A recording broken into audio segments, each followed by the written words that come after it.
Check me out now. Return of the smooth operator. Shotty on repeat. I say sleep later. This another favor. Consider me your neighbor. Lost a lot of fam in pursuit of the paper. She gon' catch the vapors when we slide by. The way I speak my mind, it's like I peak my prime, but I ain't close. I cruise through the night air. Fantasy a dream. Real world is a nightmare. Like Claire battling the brainless. Learn to live shameless. Talk about me alive, but claim that I'm nameless. You aimless. So I'ma style on them. They washed up. It's a rap. Throw the towel on them. Gaining miles on them. Otakus for the win. Tacos, it depend on the mood that I'm in. Like Finn when it's time for adventure. This some new blue. Get ready to enter my mind for a few. Come and take a ride with the crew. I'ma show you how to recoup days lost when you vibe with the blue. Come vibe with the blue. Yeah. About time to regroup. Fly, got my eyes on the view. Never hear lies, only truth. Realize why they vibe with the blue. Vibe with the blue. Vibe with the blue. Vibe with the blue. Vibe with the blue. Vibe with the blue. Vibe with the blue. I'm talking about vibe with the blue. Vibe with the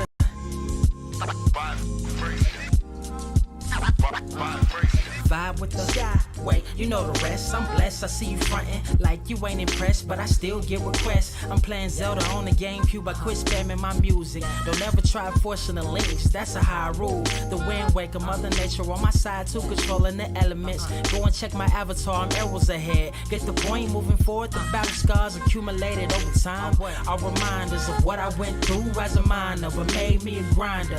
The trees broke down, but it's loose leaf. If life's a game of death, I'm Bruce Lee. Ooh wee. Lose sleep on the regular, trying to get this word out. Then I crash nebula. Wish I had a very odd parent, maybe two, but it's cool. Everybody pays dues. Now it's time to make moves. Granny didn't raise me to lose. Think I'm in the mood for a cruise. Wanna ride? Come and vibe with the blue. I'm vibe with the blue. I'm vibe with the blue. I'm vibe with the blue. I'm vibe with the. Check this out, y'all. I'm back spazzing like the elderly. Worth of my cousin Beverly. Never swear away from the truth. Just ask Heather. Be weather, be tripping. Starting to look control like our destiny. Always give you the best of me until the death of me. My weaponry is a paintbrush. Hush, don't tell my secret. They get a hold of it. If you leak it, get it. It's cool. Got you covered though, look. But let me get back to that cool-ish, loose-ish. Why they still lying? They don't do this. Bad at board games, whole world clueless. Selling they soul for roof Chris. Who's this honored fella? Need a sliced extra mozzarella. Crew fly, let God propellers. Humanity born like they don't trust fun. Why you dodge the teller? You don't know, but my odds are better. Life's a gamble, depending on who holding the cards. You can start living at large or it's bon voyage. Charge it to the game. Me and you ain't the same. I'm thinking bigger pictures. Why you still shrinking the frame? Ever blink in the rain? It helps when your eyes dry. Mob with the bright minds. Think you funny, wise guy? Midnight marauder with a new tribe. Tired of the fake. Come and vibe with the blue sky. Come vibe with the blue sky. I'm proud of you, try. We get them high. Take them high. What I do, come vibe with the blue. Yeah. Come vibe with the blue. Pass what up? Vibe with the.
Wise grass only greener when it's fertilized. Gave them truth in these songs, they prefer to lies. Destiny beautiful, adrift in her purple lies. You can't see me, you Stevie. Wondering how I reach more evolutions than Evie and make it look easy. Dream on, yeah. Dream on, dream weaver.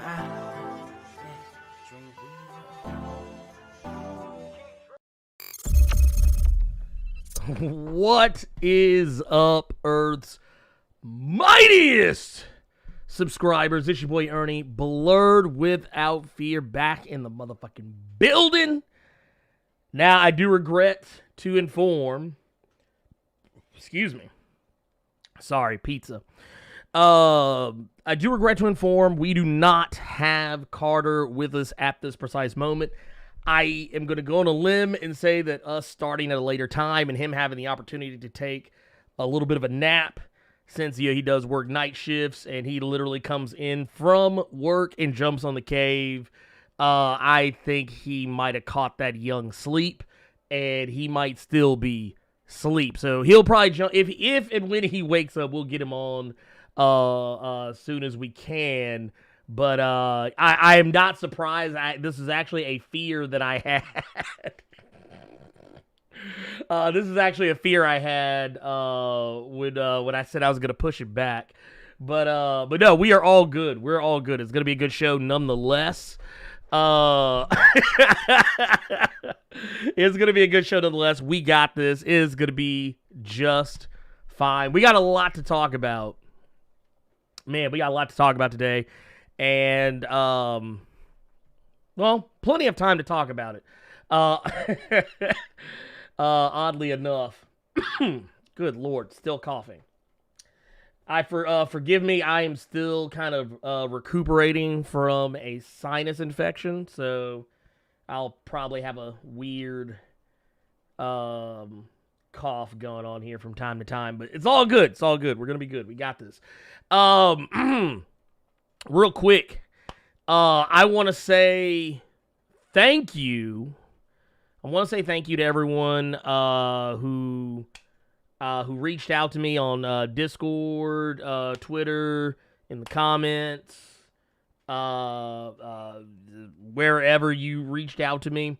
Thank you so much for the well wishes.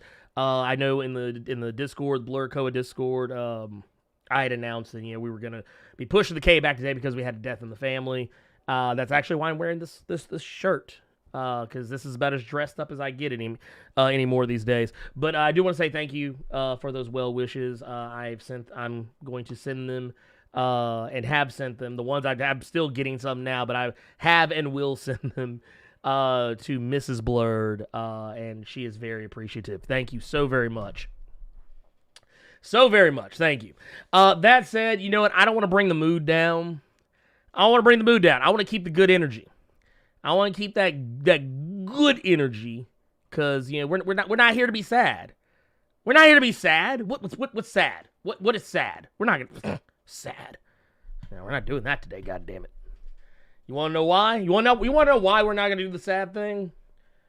We're not going to do the sad thing because we got Artie Aaron 70 in this motherfucker. We got my guy, Carlos Johnson. We got Warren Register up in this motherfucker. We got the guy, Chase Danger, in the motherfucking building. We got Bart Allen straight up out the Speed Force. We got John Battle in this sumbitch. We got BKS Ford. I see Gabriel the Dark Knight in this sumbitch. We got Ricky Domo in here. Our Cali 1, our Jack Fellhand. We got Geronimo Smith up in this sumbitch. We got the Perfect Entropy official up in here. We got Rico McAdory. Oh, wait, is that my guy, LJ Brown, up in here? We got LJ Brown up in this motherfucker. We got Nick D. We got Splosh, Trip 08201 up in this motherfucker. We also got Lamar Rolak in this bitch. We also got my guy Tubes, the motherfucking one, in the building. We also got John Harris.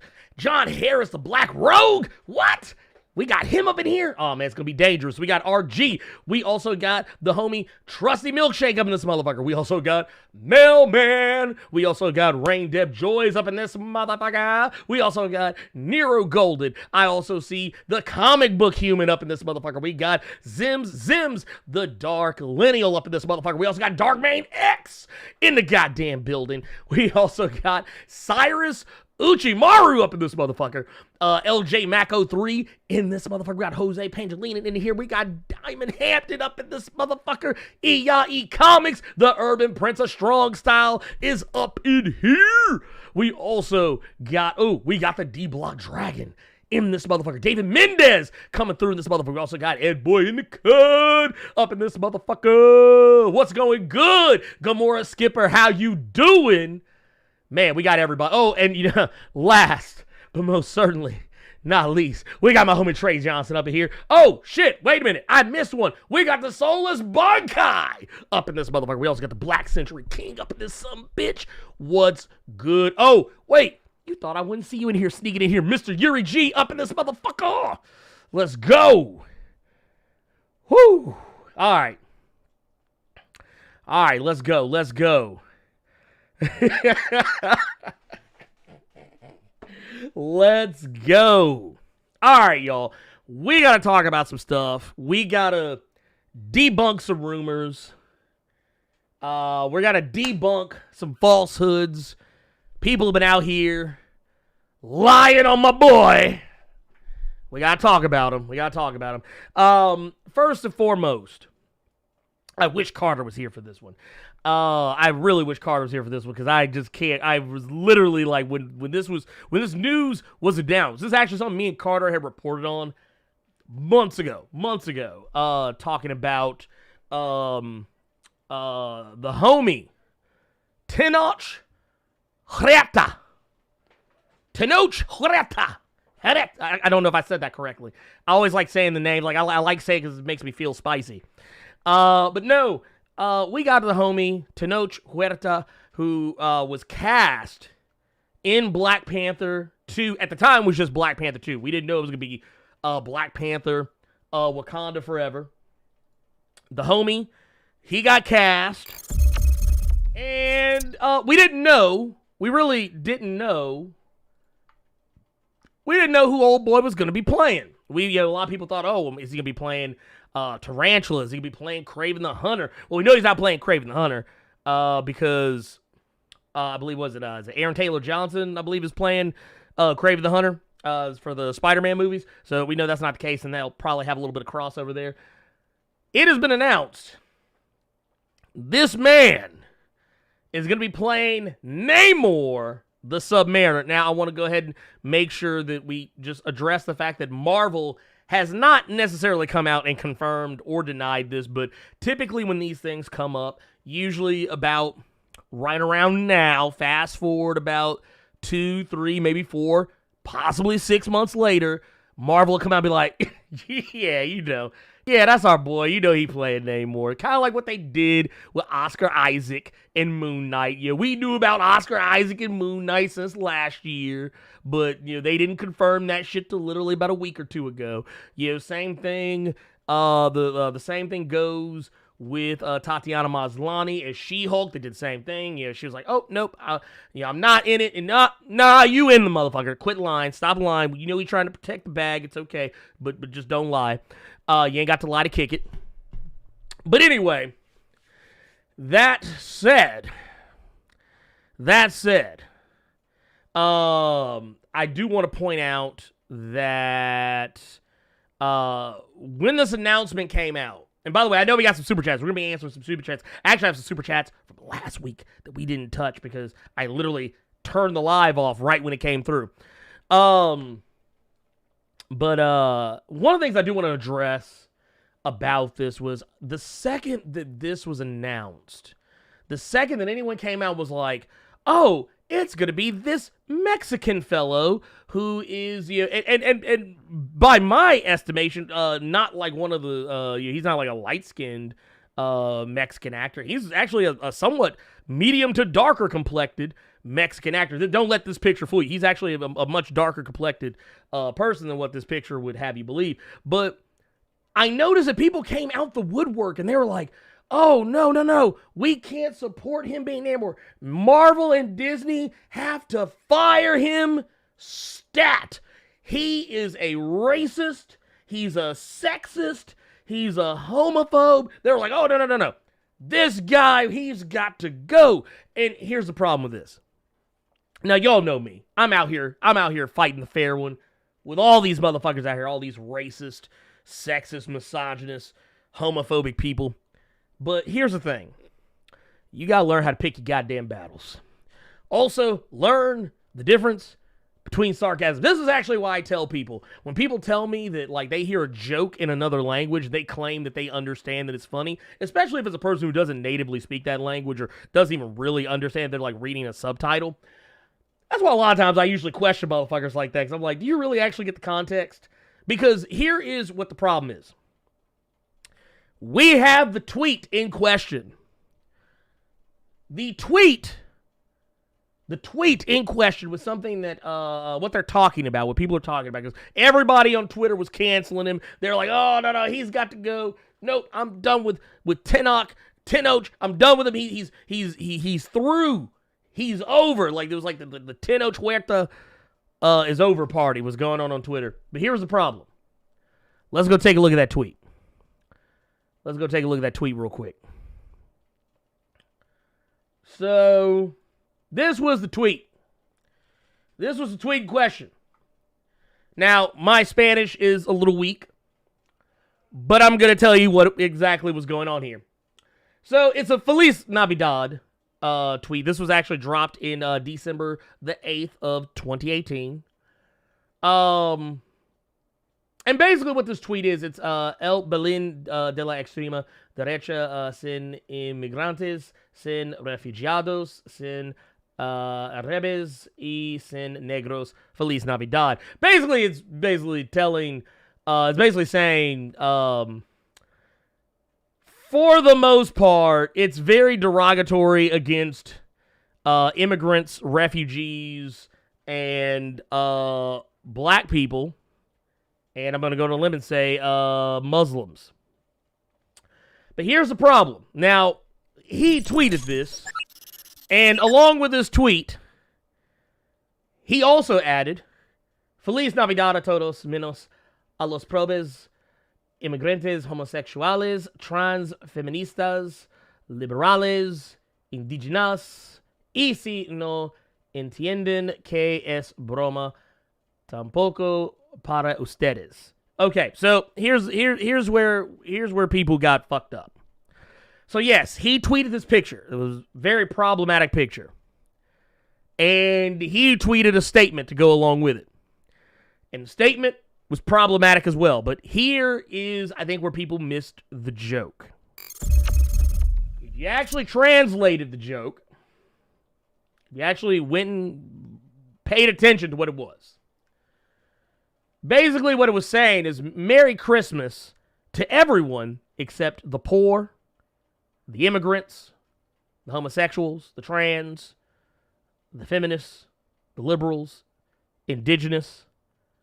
And if you do not understand that it is a joke, then not for you either. That is what the tweet actually said. He was basically making fun of all of the conservative, right-wing extremist, your Proud Boys, wherever the fuck they're called this week. He was actually making fun of them. But because a lot of the people who were upset don't actually, because this is something I noticed, the people who actually spoke Spanish, like people who are native Spanish speakers, I noticed they didn't say shit. They were like, oh yeah, I get it. It was us American motherfuckers who don't speak Spanish, who are losing our shit. And so can we please cancel Can we please cancel the cancellation of Tenoch Huerta, please and thank you? Please and thank you. I would appreciate it. Can we call the dogs off of our new king of Atlantis, Namor? Please and thank you. I would really appreciate it. It would be really nice if we could have nice things for once. Like, I actually thought this was hilarious, by the way, because someone actually came at me on Twitter angry because I supported a Mexican actor playing Namor. They were like, oh, well, I'm glad you don't get to pick. Well, guess what? You don't get to pick either, motherfucker. Get the fuck out of my face. But the thing is, are we really going to sit here and be mad about a Mexican actor playing a fictitious character, an Atlantean, no less? Dude, Namor has been drawn to look like so many different ethnicities. This dude has looked Mexican. He has looked Asian. Leave that man alone. Leave that man alone. Let Namor be great. Besides, we all know that we need to get a little more color. We get a little more color, if you will, in this bitch. Please and thank you. So yeah, I'm here for it. I 100% support the casting of Untitled Chapter, especially knowing what I know about what was said and what was not said. I'm perfectly fine with it. Now, granted, I do want to say that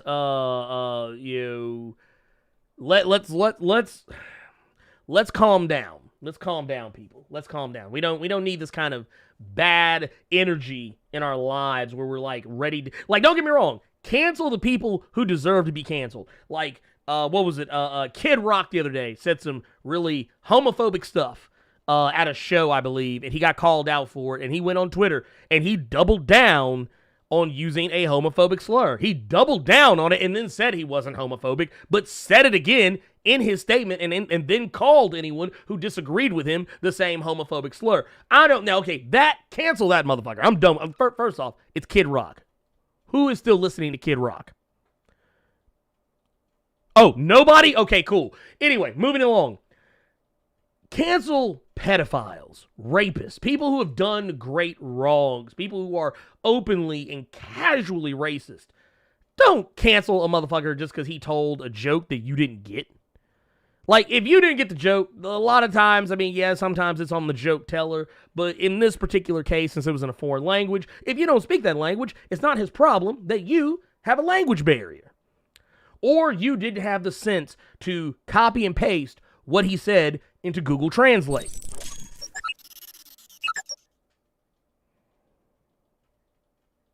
I'm just saying. I'm just saying. Am I just saying?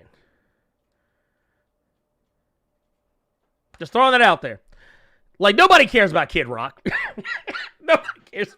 Exactly. Kid Rock is trash. Let's go and just look. I even retweeted that motherfucker the other day. I don't even know if anybody saw it because I haven't been on Twitter much since then. I literally tweeted it. I saw it, tweeted it, went to bed. Like, literally, I was, like, literally, as soon as my Twitter fingers were done twittering, I literally sat the phone down and did this. I was asleep. But anyways, before we move on to the next thing, I do want to address, because I actually had to write this down. I have it written down on here. We had a super chat, $10 super chat last week. Last week's Blerd Cave that went up right as I hit the in-stream button. And this one was from K-Pop with a $10 super chat. Says, what kind of Marvel or DC comic event would you tell if you could write that event? I'd do a full power apocalypse versus Thanos and have the X-Men and Avengers choose sides. Also, what about a Blue Marvel movie? Well, I will answer the second question first. First and foremost, I have said on multiple occasions, please make mine Blue Marvel. I would love nothing more than a Blue Marvel movie. I don't think we're going to get a Blue Marvel movie right away. If anything, I think the most we can hope for is maybe to have Blue Marvel teased in the upcoming Captain Marvel sequel, The Marvels.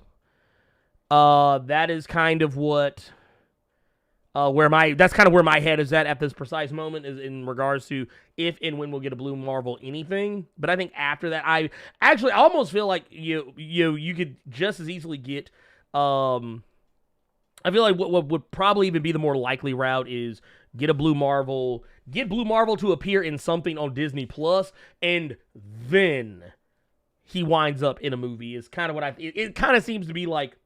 Kind of like what the thing I talked about with Carter previously. We talked about Falcon and the Winter Soldier, talking about how I would love if they would have given like if they said, hey, okay, so we introduced Isaiah Bradley in Falcon and the Winter Soldier. Okay, how about we now make a movie about that character, or make another spin-off series about that character? That's kind of how I would, if it was me, that's how I would do it.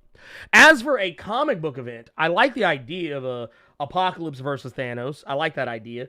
But if I could do one, I don't really like heroes being pitted against heroes. I'm not a fan of it. I'm not big on it.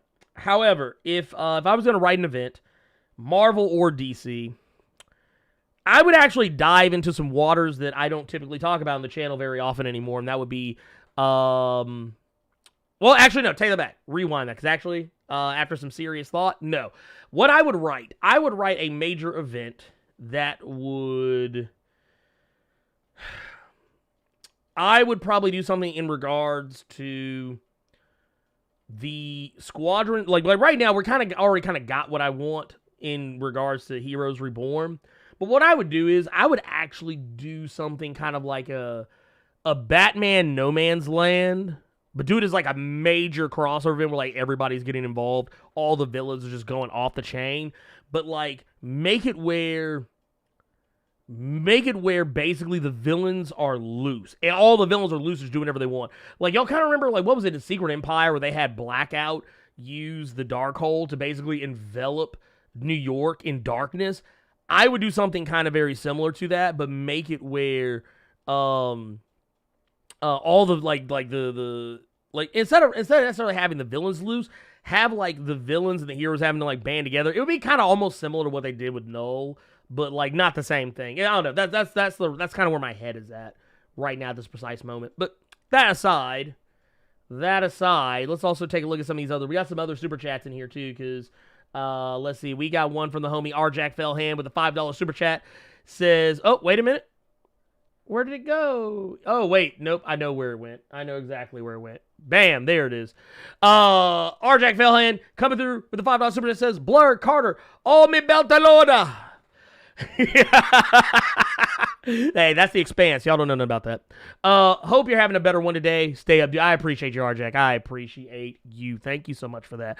We also had another super chat, I think, even before, like way early on in, I think, before everything got started. I can't find it. But, because for whatever reason, it's just not showing it to me. I know we had a $4.99 super chat that was like way before we actually started. I thought I had it clipped, but I lost it. I apologize. I'm gonna go back.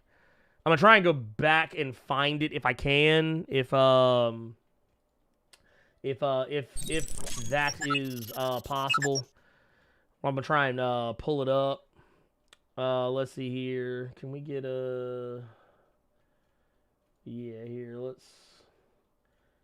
I don't know if it's going to actually let me find it. I hate how YouTube does it now. It used to be you could see everything, but now you can see jack shit fuck all right now. But that's okay. Because you know what? One thing I do want to address real quick is that we have 219 people in here right now, but only 85 likes. Can we please get those numbers up if you are in here right now? If you have not Hulk smashed that fucking like button, I would really appreciate if you came through and hit that motherfucker one good time. After you come through, bring the elbow, put the elbow, and just bam, right there, just like that. You know how we do.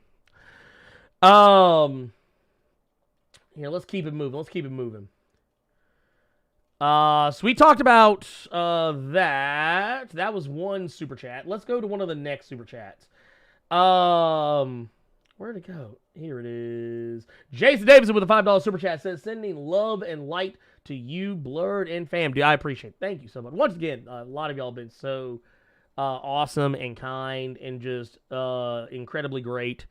And I can't say enough how much I appreciate it. Darkman X with a $10 super chat says, some general love for the cave. Hey, dude, always appreciate it. Always appreciate it. Always. We got another one here. This one is from, this is from Aaron Zaregzi. Let's see. This one says, Saturday excitement for the Blerd Cave.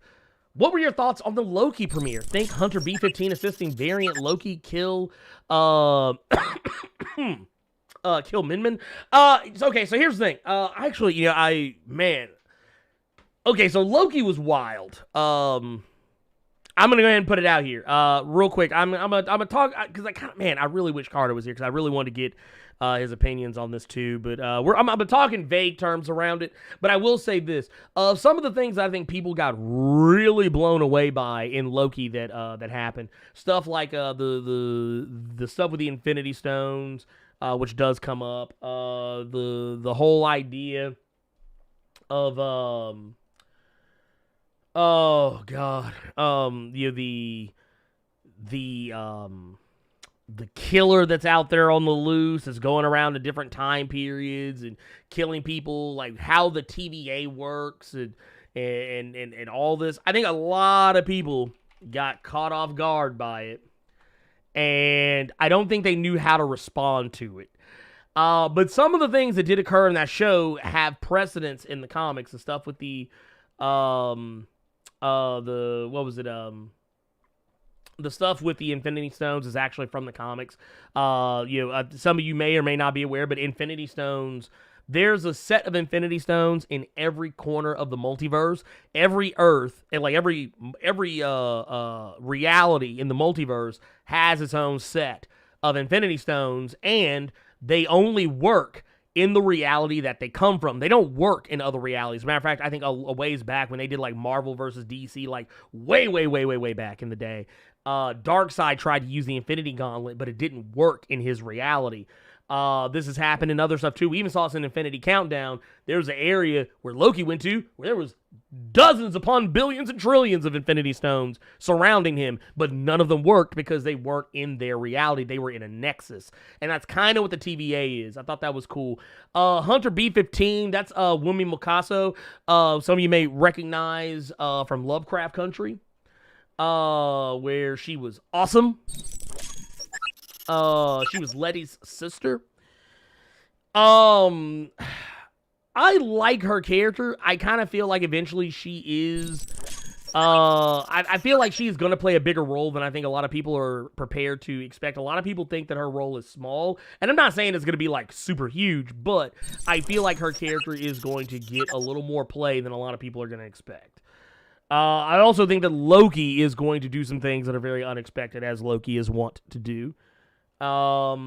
I really liked Owen Wilson as Agent Mobius. I thought he was very interesting. I liked how the dynamic between them. Everything else, I still don't know what they're doing with was it Ravonna Renslayer, who is played by Gugu Mbatha Raw, who we saw, the woman who was judging Loki when he was on trial. Because technically she's a character from the comics, and she's typically connected to Kang. Typically, in my experience. But I like it. I like what I see so far. I think it's a good show. Very strong opening. Definitely, I think we're going to be seeing Femme Loki very soon, probably within the next episode. I actually think that's what I think it is. I actually think it's female Loki that's running around doing the deeds. But we'll see. Who knows? Let's keep her pushing. Let's see. Let's keep her pushing. Ooh, wow. I lost one. We're getting them back. Let's see. Trusty Milkshake coming through with a $10 super chat. Says they're making a new Predator film set in Japan. Do you think it has a chance at being good? I want it to be good. I want it to be very good. I actually went into, even though I had suspicions about The Predator, the last film that they came out with, even though I had suspicions about that one, I went into that movie wanting it to be everything I hoped it would be. I hoped it would be a good movie. So I'm going to go into it the same way as I did with that one. I'm going to hope that it's going to be a good movie. I don't think it's going to replace the original Predator or even be as good to me as some other Predator movies. Not to say there's a lot of good ones, but like I can find merit in just about every Predator movie I've ever watched. For one reason or another. I even liked The Predator in some respects. I liked aspects of it, but not the film as a whole, no. But the parts of it, yes. I'm open about the fact that I love Predators, which is more of a direct sequel to Predator 1 than Predator 2. And I even like Predator 2, even though some people shit on Predator 2. I actually think Predator 2 is just fine. But I hope the movie is better than The Predator. I have hope, though. T-1000 out here. Look, the T-1000 is trying to bribe me for information on John Connor. Y'all better watch out, y'all. Watch out. What's going on? I appreciate you. Thank you so much for that super chat, by the way. Black Nito, leader of the Brotherhood of Evil Motherfuckers. Let's go. Said, I'm gonna need these likes up, or y'all gonna have to see the BWF Brotherhood of Evil Motherfuckers. Hashtag Hulk smash that like button. Hashtag respect protocol. Hey, I appreciate you coming through with that good energy. Black Nito out here holding it down. Look, hey, they might be putting Magneto on trial next month, but Black Nito, yeah, he don't let them catch him. They gonna have to come find him. You feel me? Like Magneto might wait for the trial. Black Nito, they gonna have to come get him. We also got Raymond Pope coming through with the $4.99 super chat. Says, much love, brother Blerd. Sorry for your loss. Sending prayers and love paid for by the hands of Battle Beast. By the hands of Battle Beast. Hashtag where that nigga Thrack.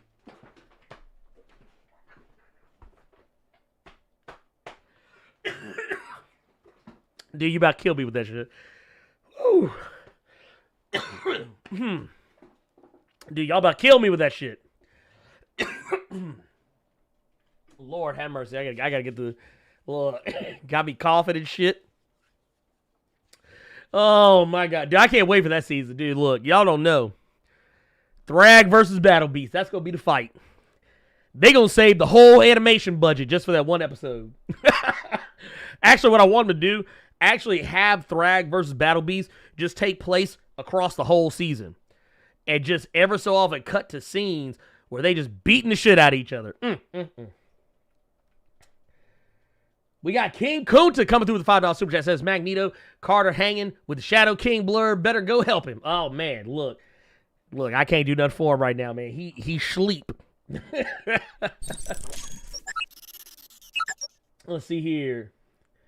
We also got Studio Vexer, Barrington S. Edwards. I appreciate you coming through with that $9.99 super chat. Says, peace and solace to you, my brother. All the love you spread will return to you 100-fold. Thank you so much for that. Thank you. Thank you. Like I said, I can't say thank you enough, man. Y'all have been just so awesome and good and great and kind. Dude, y'all really reach out and touch motherfuckers' heart. Like just y'all do it, man. Y'all don't even realize y'all do it. Y'all be doing it. Let's see here. We got us another one here. Oh my god. Fucking dying, man. We got Debo the Black Panther coming through with $10 on the super chat. Says, I heard your take on Blue Marvel. My opinion is done right. Blue Marvel rival DC's Black Superman. What do you think? Could really start something huge for Marvel long term. I agree. Here's the thing. Here's my take on this. If Marvel were to put out Blue Marvel in the MCU, I can tell you right now, people will likely. It sounds crazy. And I know it sounds fucking crazy. But just hear me out. I think just because of the power that Marvel has in its possession right now, the level of gravitas that Marvel has given us up to this point, and the level of respect and attention that they demand as a company because of the goodwill that they have built up throughout the last 10 to 12 years as they've kind of slowly been working up towards this stuff. I honestly feel like by this point, if Marvel just put a trailer out, no announcement, no pageantry, no nothing. They just said, hey, drop this motherfucking trailer, put it on the internet, let's see what happens. And it was a trailer for Blue Marvel, people would not be looking for Black Superman out of DC. I'm just going to be honest with you. Because they'd be like, well, we already got it, we good. And I'm going to tell you why, because we've already clowned Black Superman. We have already let DC know they can keep Black Superman. We want original characters.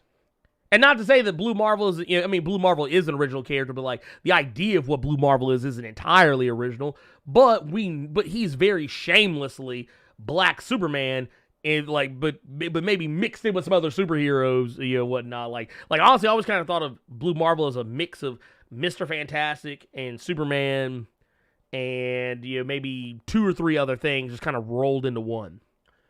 But I'm telling you, if Marvel just said it, fuck it, here's a trailer, boom, here's the announcement, here's a date, people would be checking more for that than they would be if DC came out with something. No matter how good Black Superman looks, people would be more interested in Blue Marvel. I guarantee you. Yeah, look, hey, dude, y'all did almost kill me. I wasn't expecting it. Y'all caught me way the fuck off guard with that shit. Exactly. And that's the thing. Here's the thing. When you command the level of respect that Marvel commands, you can do whatever you want. And that's why I keep telling people, like even when people talk shit about the Eternals trailer, even when people talk shit about some of the other stuff that Marvel was doing, here's the thing. I remember folks were clowning Falcon and the Winter Soldier, and then how many motherfuckers wound up watching it? People clowned WandaVision, and then they watched it, and they're like, oh, shit, this is lit. That's the thing. Just because Marvel's doing something that looks weird or doesn't seem like it's something that looks interesting doesn't mean it isn't going to be interesting. We have to trust them. They built up so much goodwill up to this point that, like, honestly, I think people are going to go check it out. I've even talked to some people, like people who don't read comics. People who don't read comics, they are literally MCU normies. All they do is watch the movies. They don't read comic books. They don't watch TV. They might watch TV shows, but they just go see the movies. They don't know anything about any of this stuff outside of what they see on the big screen. And a lot of them say the same shit. Well, I don't know what this is, but I'm going to watch it anyway because it's Marvel. That's when you know you own Hollywood. When people will just go see your shit just because of who made it. And the rest of Hollywood is trying to follow you. Everyone else is like, oh man, yeah, we got a cinematic universe. Yeah, man, dude, yeah, we've been doing this for a while. Actually, we've been planning this before Marvel. We just didn't talk about it. Or they'll be like, oh, yeah, man, because what's DC doing right now with Suicide Squad? The Suicide Squad, they're coming out with a spinoff for Peacemaker, pulling a page out of Marvel's playbook, say, hey, yeah, we're going to make us a TV show kind of spinning out of the movie that's coming out, so that way y'all have to go see it, because y'all won't know what's going on if you don't see it. Dude, Marvel is the trendsetter. They are the trendsetter, and I'm sorry, this is what it is. I mean, you can hate Marvel all you want, but it is what it is. Anyway, let's see. We got another one here. We got LJ Brown with the 5 pounds. Says, shout out Ernie, a.k.a. the brother who's competing with the Killer Mike and Rick Ross for beer thickness. Dude, I'm out here, man. Y'all leave me alone. I'm out. Well, I got to get my... Yeah, actually, this was all based off a fuck up. But, yeah, we're gonna ride with it. Just sending you blessings, bro. Hey, I appreciate you, Pip. I appreciate you. Thank you for that. Look, hey, y'all gonna fuck around a little. Y'all go see me out in these streets one day. Y'all gonna think I am Killer Mike. My ass ain't got so big. Like, man, does that Killer Mike? Let's go get his autograph. My homie Scott Yar coming through says, good to see you. Condolences. Take care of you. Always grateful to see you. Dude, I am always great. First off, thank you for that $20 super chat. And more importantly, thank you so much for being you and being so awesome and great. That's my homie right there. Yeah, dude. Thank you so much for that. Like I say, y'all have been too good. Y'all have been too good. Y'all have just been my God. Oh my God. Whoa. Chat jumped on me. My guy, Walter Baptiste coming through with the, what is this? Is this $5 Canadian? Yes, dude. That's what I'm talking about, dude. Because, hey, we got peoples everywhere, y'all. We got peoples everywhere. Long time watcher, but I usually catch you on Sundays. I'm glad to catch you live, but I'm sorry I missed Carter. Man, me too, dude. I wish we could have caught Carter this week. I probably could call him. Like, I've been blowing his phone up with text and Discord messages, but I feel bad because I know he's asleep, and I know he's gonna wake up and be like, "The fuck is going on?"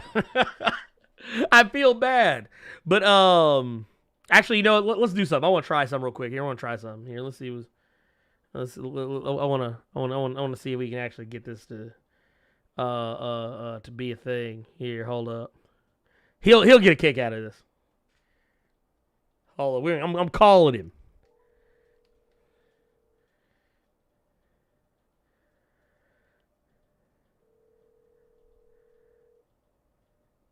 I don't know if y'all can hear that.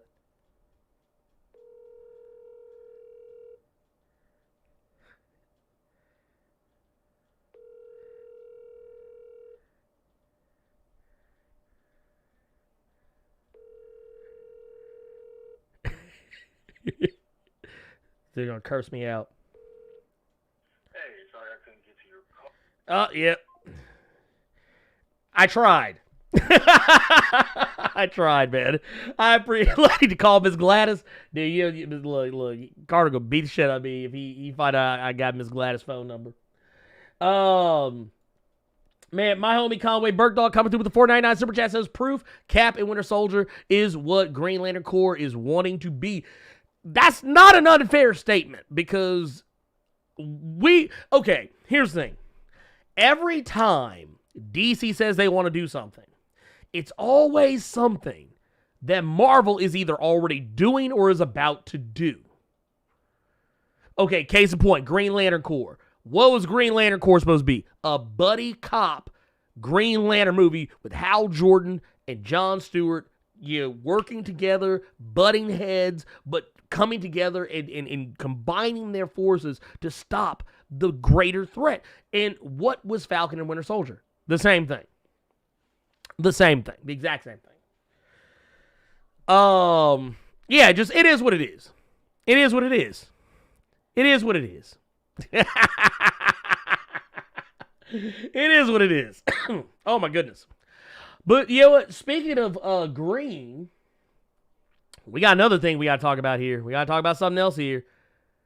She-Hulk. We know that She-Hulk has a cast member who has finally, very likely, been assigned a role, and a lot of people may or may not be familiar with this actress. A lot of people I know are probably more familiar with her from The Good Place. I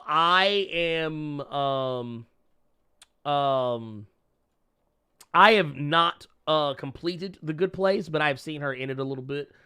Just a little bit, because I've only seen like a little teensy-weensy bit of The Good Place. I literally just started because I was late to the bandwagon. However, we now know that actress Jamila Jamil is going to be playing Titania. Yes. Jamila Jamil is going to be playing longtime She-Hulk and Captain Marvel and even more recently regular Hulk villain Titania. The funny thing about Titania is she's actually not a bad guy anymore. Like, she used to be a bad guy. She was a bad guy. Excuse me. Ever since she first appeared in Marvel Superhero Secret Wars. But then after that, like, she was a bad guy all the way up to that point. And then kind of in the more last maybe few years, she's kind of graduated from being a bad guy to being a little bit closer to what Juggernaut is now. Like, someone who used to be a bad guy who is trying to turn their life around. And they may not necessarily be a good guy at the moment, but they're not a bad guy either. They just kind of ride the line. Titania, for those who are not familiar, she is on Gamma Flight these days, if I'm not mistaken. But this is an interesting casting. This is very interesting casting, if for no other reason than the fact that Jamila Jamil is, what's the best way to put it? She's kind of a skinny mini. Now, originally, when this was put out, when all of this stuff originally came out, we knew that she was cast. Like, the fact that she's in the She-Hulk television series is not news. This isn't news at all. We actually reported on her being in this a ways back. However, we didn't know who she was going to be playing. They said she was going to play a character by the name of Lucy. Well, we now know that is not exactly the case. She is going to be playing Mary McFerrin, aka Titania. And for those who don't, who are wondering, like, how they're going to spin this, like the way they said they're going to go with this is that her character is described as a Kardashian-esque social media influencer in her 30s with a dark side. This is actually kind of the opposite of Mary McFerrin, aka Titania. Titania was more of just I'm trying to remember, like, going back to it's been a while, but you go back to Marvel Superhero Secret Wars, herself and another young lady whose name is absolutely escaping me at the moment. They were just nobodies who got turned into superpowered badasses by Doctor Doom. And that was it. That was the story. That was the tweet. That was it. That's all you needed back then. It sounds like they're actually updating the character. If she is in fact going to be playing Titania, they're updating the character, making her a little more, I guess, up to speed with today's times, and maybe to kind of make it to where she can maybe be a good guy, not a good guy, but maybe be less of a bad guy than what she initially is. Or at least she'll probably start off as one and then later on become a little bit less so. I know one of the criticisms people are probably going to have is that, oh, well, she's skinny. Well, I mean, what are you going to do? They're likely going to use CG. They're using CG for She-Hulk herself. They're likely going... And She-Hulk and Titania are about roughly the same size. When She-Hulk is hulked out and Titania being Titania, they're about, give or take, about the same size as one another. So they'll both very likely be CG or some kind of weird mix of CG and practical. I mean, we don't know yet. We don't know anything about She-Hulk up to this point. Beyond the fact that it's going to be a legal comedy with some action thrown in there. And I think if I remember Kevin Feige saying it right, it's going to be like a half-hour legal comedy. That's all we know about it at this point. But there you go. Those are the things. Those are the stuff and things that are going on with that. Let's see here. Let's take a look here. Let's take a look at our next one. Oh wait, we got us a new Blerd Club. We got Blerd Club, Walter Baptiste coming through with the Blerd Club Silver. We appreciate you, pimp. Thank you. By the way, if you are a member of Blerd Club, which is you get similar rewards as to what we do over on Patreon, you get access to an exclusive video series where I tell you my top 5 comics of the week, which is kind of a cool thing because a lot of times the comics that I talk about in the top 5 comics aren't comics I normally talk about on the channel as a whole. So kind of gives you a little more insight into what else I'm reading, maybe some other stuff you might find interesting.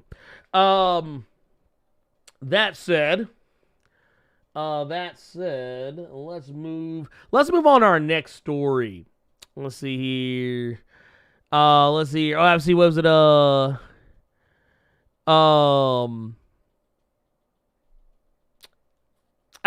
Dave Hansen, skinny for TV, she pretty thick. Yeah, that is actually true. Okay, here's the thing about TV. TV adds extra weight too. Honestly, I don't care what size she is. People can work out. You can use CG, you can use prosthetics, you can use. How many times have we seen people wearing costumes where like that suit's padded out a little bit? They ain't exactly as thick as they look in that costume. It is what it is. But yeah, it is what it is. Like I say, yeah, it's gonna be fine. It's gonna be fine. Now, we talked about this before. We talked about before about Blue Beetle. This is the DC Comics side of things. Blue Beetle is likely going to be skipping theaters this year and going straight to HBO Max. This news came not too terribly long after some more recent news came out about the Batgirl film that has been recently put back on track, and some more some of the other DCEU films that are supposed to be coming out were also announced. But they have gone on to say that according to the Los Angeles Times, Warner Brothers, which owns the comic company and all of its characters, will release multiple mid-budget movies such as Batgirl and Blue Beetle on the streaming service. Where its larger tentpoles, Aquaman 2, The Batman, Black Adam, will remain theatrical exclusives. Now, this is for two different reasons. One, for which they know a lot of people still aren't comfortable going to the theater, so they still want to be able to offer people something that can entice them to, for one, get an HBO Max subscription, and also make those who already do have HBO Max not feel like they have to go to a theater to go see some major motion picture. And then, of course, leaving Aquaman to the Batman and Black Adam, leaving those movies as being theatrical exclusives, this keeps the movie theaters from being pissed off at them. We all remember the snafu between Universal and what was it, AMC, because they were mad that Universal was romancing the idea of putting Fast 9 on streaming services and just completely skipping theatrical. So, yeah, this was like a while ago. It didn't ultimately, what they feared did not actually happen the way they hoped or thought, rather. But yeah, basically, that's it. Blue Beetle. There you have it. The movie is actually, it's being worked on. It's in, I think, it's still in pre-production, if it's even in pre-production. But the movie is going to be made, hopefully. It seems like, for all intents and purposes, the impression I have is they're going with the Jaime Reyes version of Blue Beetle, which honestly is my preferred version of Blue Beetle. So there you go. I'll take it. Now, getting away from that, let's see here. Where's my side host, Ed McMahon? He's asleep. Yeah, my man's Carter. He is like I was telling somebody earlier. I was telling y'all earlier, Carter works night shift, so he usually goes in around like 9 or 10 o'clock at night, and then doesn't get off work till like 6 or 7 in the morning, and then he goes home and pretty much just stays up until it's time for the cave, because he's on the West Coast. So normally we do this at noon. And what happened is, so since I'm noon, it's 10 a.m. for him. So if he goes to sleep, he's pretty much done. And he goes to sleep after we sign off on the cave. So yeah, so Carter be putting in double duty for y'all, whether y'all know it or not. But yeah, like I said, it's gonna be what it's gonna be. It's gonna be what it's gonna be. Let's see. Bradford Hogue with the $5 super chat says, "What do they have to do to get Blue Marvel on the screen and Marvel?" Well, I mean, like I said earlier, I think honestly what they'll have to do is they will, a character like Blue Marvel, I feel like they would either introduce him in someone else's Disney Plus series first to get audiences familiar with him, or introduce him in someone else's movie, kind of like what they did with Black Panther. They introduced Black Panther in Captain America Civil War, so we would all kind of get to know him, and then by the time that his movie came out, everybody already knows who he is. We don't have to do fucking origin shit. We just get straight to the fucking meat of the matter, which I think actually helped make Black Panther a better movie than it probably would have been had they not done that. I think that's the same thing. I think that what's going to happen is you are going to get Blue Marvel. He's going to appear in somebody's, like case in point. We know we got Secret Invasion coming up. Monica Rambeau's going to be playing a huge role in that. I would not be surprised if we find out that an actor has been cast as Blue Marvel. We just don't know it yet. And boom, he shows up in Secret Invasion. Boom. He ends up showing up in the Marvels, the Captain Marvel sequel. He ends up showing up or in somebody else's movie. They may even tie him closer to the Fantastic Four, because he does actually get tied to the Fantastic Four quite a bit. Fantastic Four or Black Panther. I would not be surprised about any of it. Let's see here. Let's see here. Next up, we got some more DC news. Nightwing. The director, Chris McKay, because we've been talking about Nightwing for a while. This movie has been in development hell for years, since Batman v Superman, for Christ's sakes. And the Nightwing director, Chris McKay, basically came out and said because everybody's like, oh, is the movie still gonna get made? Are people still? Is anyone even checking for Nightwing anymore? But he basically came out and said that I hope it's still a reality. I hope that we still get to make that movie. As far as I'm concerned, it's not lost yet. It's obviously something that Warner Brothers and DC have had other properties. They've had other challenges. They've had things that they needed to do, and I think that they found their way with their recent successes and the stuff that they are planning on doing now. I think it opens the door for us to still be able to do a Nightwing movie. Now, that said, I'm not holding out any hope for this. I'm not holding out any hope for this Nightwing movie because I just don't think it is going to happen. I don't think it will happen. Honestly, I don't think DC has the temerity to make a good Nightwing movie. I just don't feel they have it in them. I think they would, honestly, and this is why I keep saying I think the DC hires the wrong people to do certain jobs. We always talk shit about, Zack Snyder, but you know what Zack Snyder could direct? A Red Hood movie. He'd direct the shit out of a Red Hood movie. He'd direct the fuck out of that. Could he direct? I mean, hell, I've even said this. He could direct a Deathstroke movie. Why not do that? I don't want him directing a Deathstroke movie, actually. I take that back. He could direct it, but I wouldn't want him directing it because I would want someone who's better at filming action than he is. I don't want the camera going in and out of focus while I'm watching Deathstroke fight motherfuckers. No, cut that shit out. I don't want dead pixels showing up on the motherfucking camera making me think my TV's broke. No, I don't want that. Scratch that. He can direct Red Hood, though. He can do that. I'd be perfectly fine with that. Yeah, exactly. Scott Yard, you hit the nail. Red Hood. That, dude, could you imagine Zack Snyder getting his hands on something like Red Hood, or even doing something like Under the Red Hood? Dude, Zack Snyder would kill it. He would fucking kill it. And that's the thing. I tell people all the time, I don't hate Zack Snyder so much as I just hate the people who cry for fucking Snyder Cut. But the thing is, the guy is not an awful director. He just has a very specific style. He has a specific style that calls for him to be put on certain things. It's kind of like, what's a good example?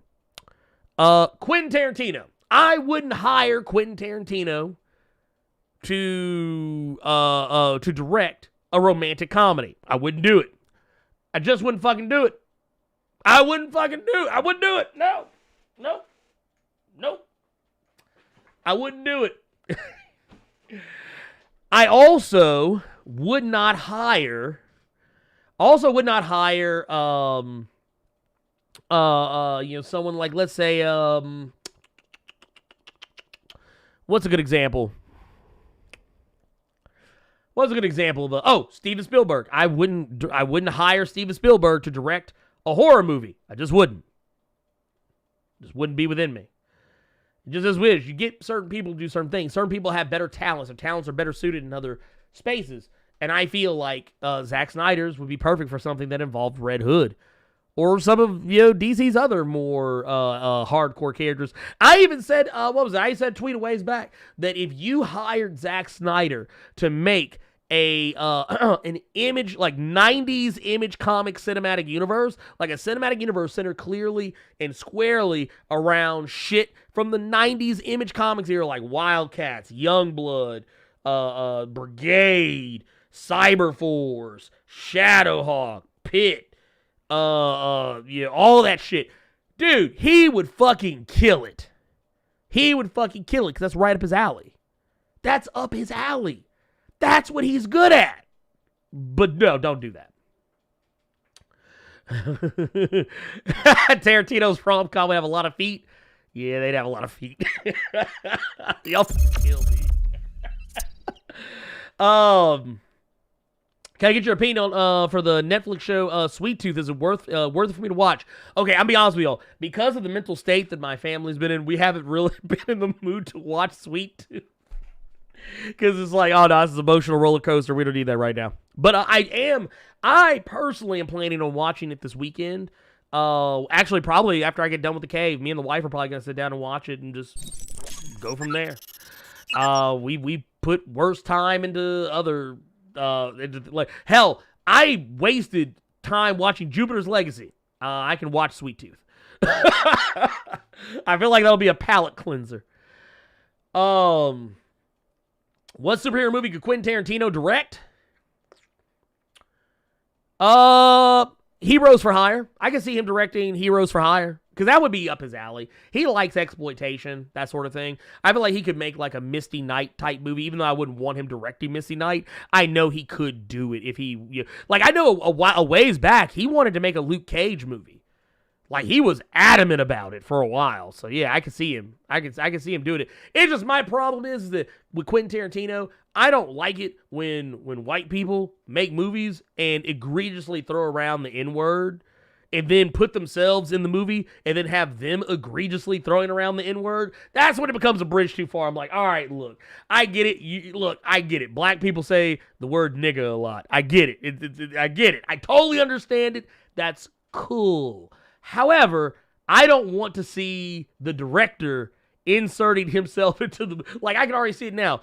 If he made a Luke Cage movie, he would put himself in a role where he would be looking whoever is playing Luke Cage dead in the eye and just would be calling that motherfucker the N-word like 20 times straight. I can already see it. I can already see it. I've seen this before. I've already seen it. I've seen this movie. I've seen this movie. Jackie Brown, I've seen it. Pulp Fiction, I've seen it.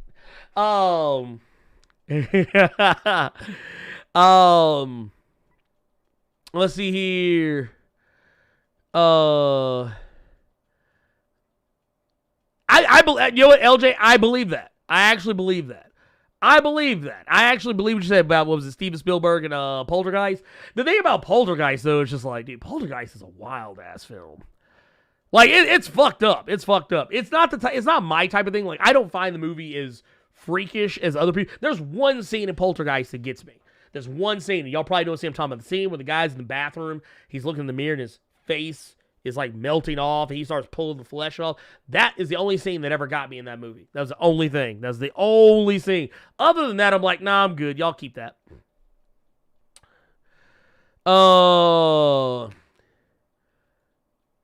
And this is the other thing. This is the other thing that kind of pisses me off too, because man, I really wish that Carter was here because I wanted to rub in his face. I wanted to rub something in his face. We got Spawn news. Spawn news. No, seriously. Spawn. Dude, Todd McFarlane needs to sit down somewhere. Can we just say that? Todd McFarlane. Oh, wait, we got a super chat here. Oh, that's my homie right there. That's my homie right here. Yo, Tubes! With $2 super chat says Tarantino with Red Hood would be really bloody. Yes. Tarantino on... Yeah. Actually, you know what I think about? I actually would like to see a Quentin Tarantino Suicide Squad. I actually would love to see what his Suicide Squad would look like. Even though I think we're kind of going to see that in what James Gunn is going to do is going to be kind of similar to what we would have seen from Tarantino, just maybe with a little less exploitation vibes. Because James Gunn and Tarantino have some similar storytelling sensibilities, but I think James Gunn is just more competent in that he leaves out the bullshit that Tarantino would throw in, like feet and egregious uses of the N-word. But that said, all that aside.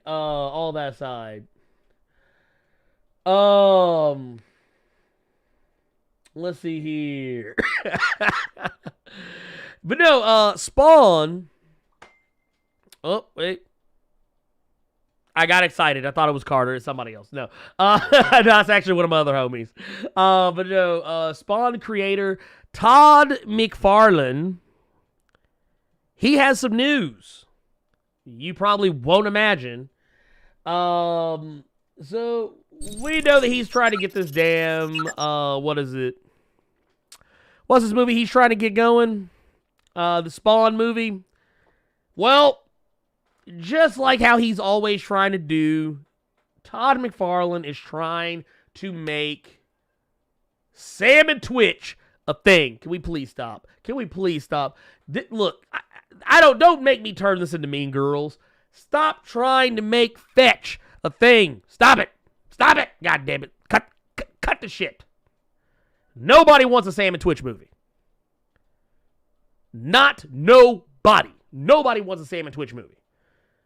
This man is trying to make anything, or no, I take that back. Not a Sam and Twitch movie, a Sam and Twitch TV show.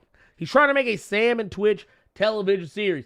This man is teaming up with the producers of HBO's Mayor of Easttown to develop a television series based on Sam and Twitch comics.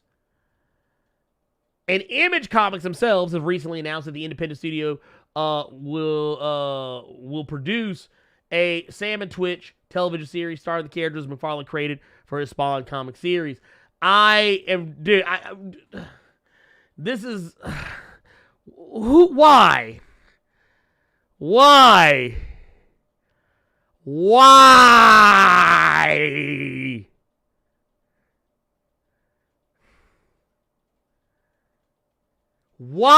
Why do people want the Sam and Twitch TV show? Stop.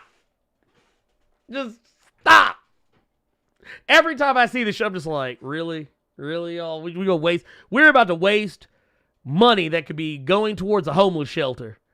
You could be fixing up a homeless shelter, fixing our public school systems. You could be, I don't know, making a halfway house for people to go to get away from their abusive spouses. But no, we're going to take this money, good money, that could go towards something special, and we're going to put it towards some bullshit. Lord have mercy. Oh, man. I swear to God. Okay, well, I'm going to tell you somebody who actually knows what they're doing. Somebody who actually knows how to make good content. Someone who actually knows. Someone who actually knows what the people want.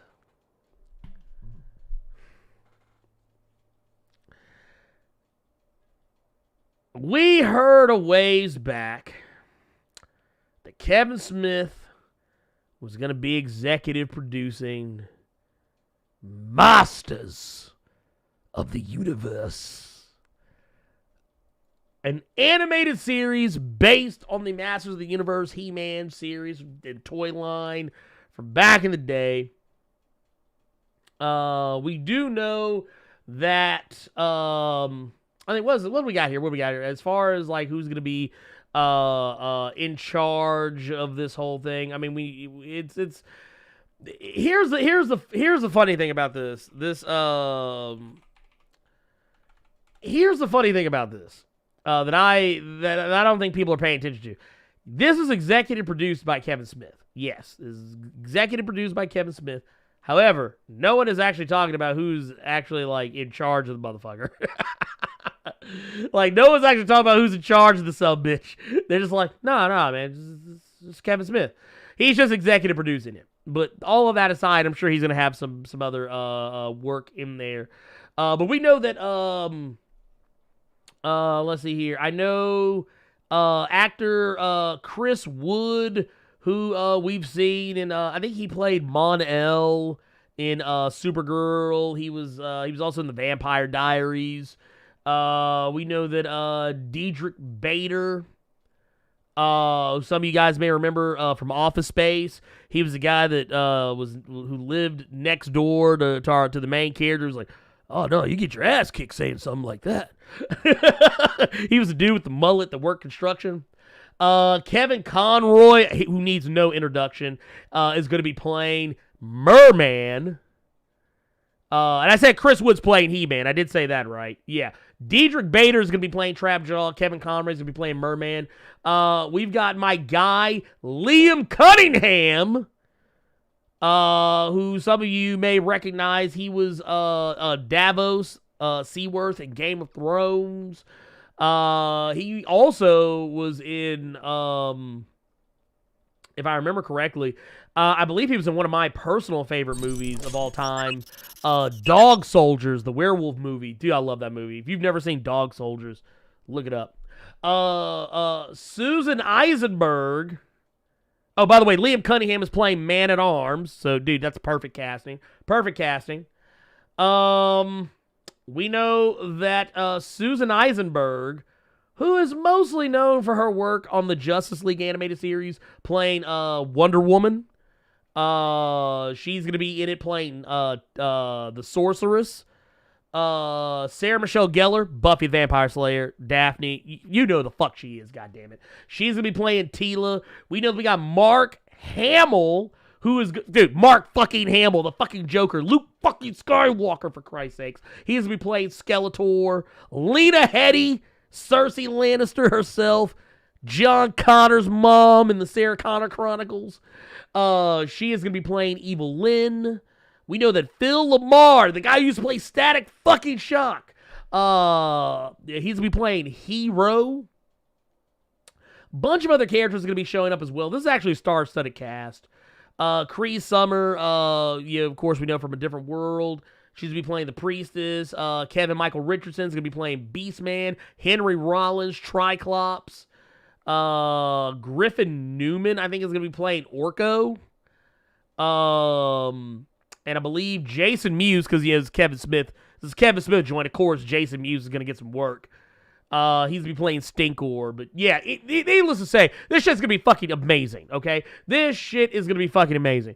And I'm sorry. I'm not going to play the trailer. I mean, I'm going to play the trailer, but I'm not going to play the music from said trailer because it uses Holding Out for a Hero by Bonnie Tyler. And I'm not really trying to give that heifer any money. Just gonna be real with y'all, but just looking at this looks amazing. Like the animation in this alone looks amazing. The Skeletor looks great. Look at this shit. This is some fucking like future, like steampunk, fantasy punk shit. It just looks great, dude. Just how everything is flowing. It looks like everything looks like what it is supposed to look like. Dude, it looks great. It just looks fucking great. This looks like the show I've been waiting for years. And I actually love the fact, and this is something I think a lot of people didn't like about the second He-Man series that came out a ways back, but I actually thought was awesome. I love the fact that He-Man is visibly like, here, no, fuck this shit. Go back. Here, I want to go back. Go back to this shit. I want to go back to this shit. Look at this shit. When you see Prince fucking Adam, he is a regular sized dude. But when this motherfucker comes out the woodwork with that goddamn sword and says, I have the power. When he says that shit, this motherfucker like magical girls into fucking He-Man. Look at that shit. God damn. Cut the check. God damn. Dude, I'm sorry. I gotta see it one more time. This dude literally has a Sailor fucking Moon. Here, go back. This dude literally has a Sailor fucking Moon transformation. Look at this shit. Magical girl shit. Y'all know nothing about that. Y'all don't know nothing about that motherfucking Sailor Moon. Y'all know nothing about that shit. Get the fuck out of here with that shit. Look at that shit. Battle Cat up in this motherfucker. Look at, oh, god damn. Dude, I want this. Where has this been all my life? I need to know. Where has this fucking been? Dude, they are showing characters I used to have fucking toys for. Dude, I'm here for it. Dude, I'm not gonna lie. I think people are gonna fall in love with this shit the same way they fucking fell in love with Castlevania. I'm calling it now. This is going to be the real shit, okay? Here, wait, what is this? Oh, dude, wait. This is just part one. This is part one.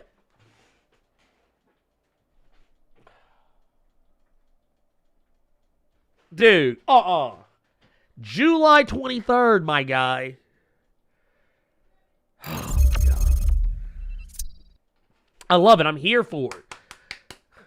I'm loving it. Dude, everything I loved as a kid is coming back. Jesus Christ. Dude. Michael Orius, you ain't shit. Look, my dealer. Castle, Grayskull, Prism, Power. Dude, I love that shit. Oh, it looks so fucking good, dude. I fucking love it. Oh my God, it's so good. No, fuck it, run it back. I gotta see it one more time. I gotta see it one more time. I'm sorry, y'all. I know the show has to keep going, but look, I just kind of want to see it one more fucking time. Can we just give one more? I just need to see it one more time. I can't play the trailer music because the motherfuckers that come after me. But we can play this and they can eat my ass. But look at this, dude. Look how fucking good it looks. Look at it! Look at this shit. Dude, I love they showed Brother Man getting there and getting him some. Dude. Oh, wait, hold up. Dude, wait a minute, y'all. Carter is coming in hot. See, I knew if I talked about He-Man. Carter come showing up. I already knew. I knew it. Hold on. Dude, I'm here for it. Dude, that's what I'm saying. Wait, run it back. I want y'all to see this shit. I'm looking at. Look at this shit right here. Dude, look at this shit. This this motherfucker got the shotty. Bow. Dude, get me out of here. God damn. Hold on, I want to know who this brother is right here. Hold on, go back. Here, wait. No. Here. Dude, look at this shit. Look at Tila. Lead the charge. Just.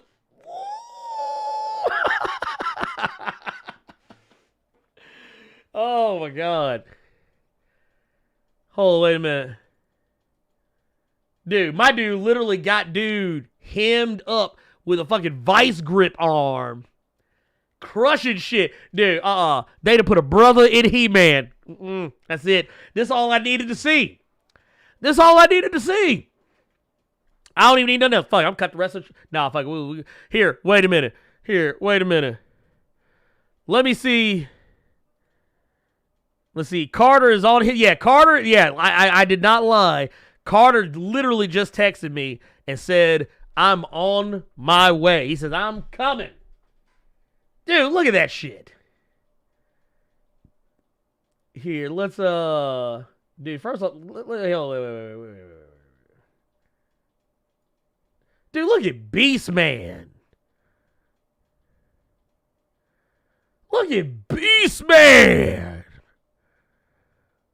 Dude, Cerebros, what's going on, my guy? Dude, y'all, the Cerebros, that's a homie right there. What's good, pimp? Let's see here. Dude, I'm fucking dying off this shit. Hold on, wait a minute. I gotta see that Magical Girl transformation again. I'm sorry. I gotta see it one more time. Hold on. Dude. Whoop. Dude, wait, hold on. Go back. Right here. Wait. Look at how shiny my guy done got. My dude's just like, whoa. Oh my God, I'm dead. Oh my God. Okay. Dude, I'm here for this shit, dude. I'm here for it. I want this show to be a thing so bad. Like, honestly, I wasn't sure what to think about this, but I'm going to tell you what. Whatever the fuck it is that... I forget who owns the rights. I forget who it is that owns the rights to He-Man. Like, the overall rights. Or Hasbro, probably. Something like that, maybe, most likely. That live-action movie y'all do it, y'all keep that. I want this. You keep giving me this. Yeah, clamp. Yes. That's what I'm talking about. Yes. Dude, I'm so here for it. Y'all have no idea, dude. That's for me. They made that like they literally said, man, make this shit cause Blerd gonna watch this. He gonna watch this shit, goddammit. You best believe he gonna watch this shit.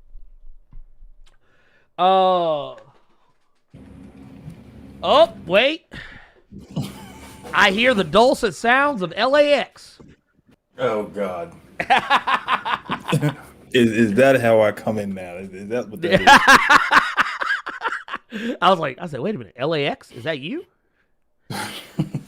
Nah, you all good, Pip. You all good. Here, let's here, let me bring you in. Let me bring you in good and proper. Here, now get out of that. You should be set up. Bam! No, look at him. Look at him, y'all. We finally got him. We got him. And look, I didn't want people to think that I was intentionally keeping you out. Because I was like, no, I'm going to call this motherfucker on stream. And I want people to see. I didn't show him the number, but I called that motherfucker. And I had it on speaker. So I wanted to know. I was like, no, I ain't bullshitting. I called him. I don't want y'all to sit here trying to say, man, Blerd didn't tell Carter what was happening. Oh, God. But what's going on with y'all? you? Man, everything is. We ain't gonna talk about everything, but that's crazy that everybody thought that you were gonna keep me out. Like, come on, this is what we're talking about here. Look, I was like, this motherfucker go show up. He gonna get here. I said, look, I actually predicted. I said he gonna come in. We gonna be about. I said we gonna be about a good halfway through the show. He gonna pull up. I already know. But you showed up right in the nick of time. Okay. We were just talking. Like, you missed the Spawn news. You missed the Spawn news. I just want you to know that you missed Spawn. I probably already read the news and probably already did not care.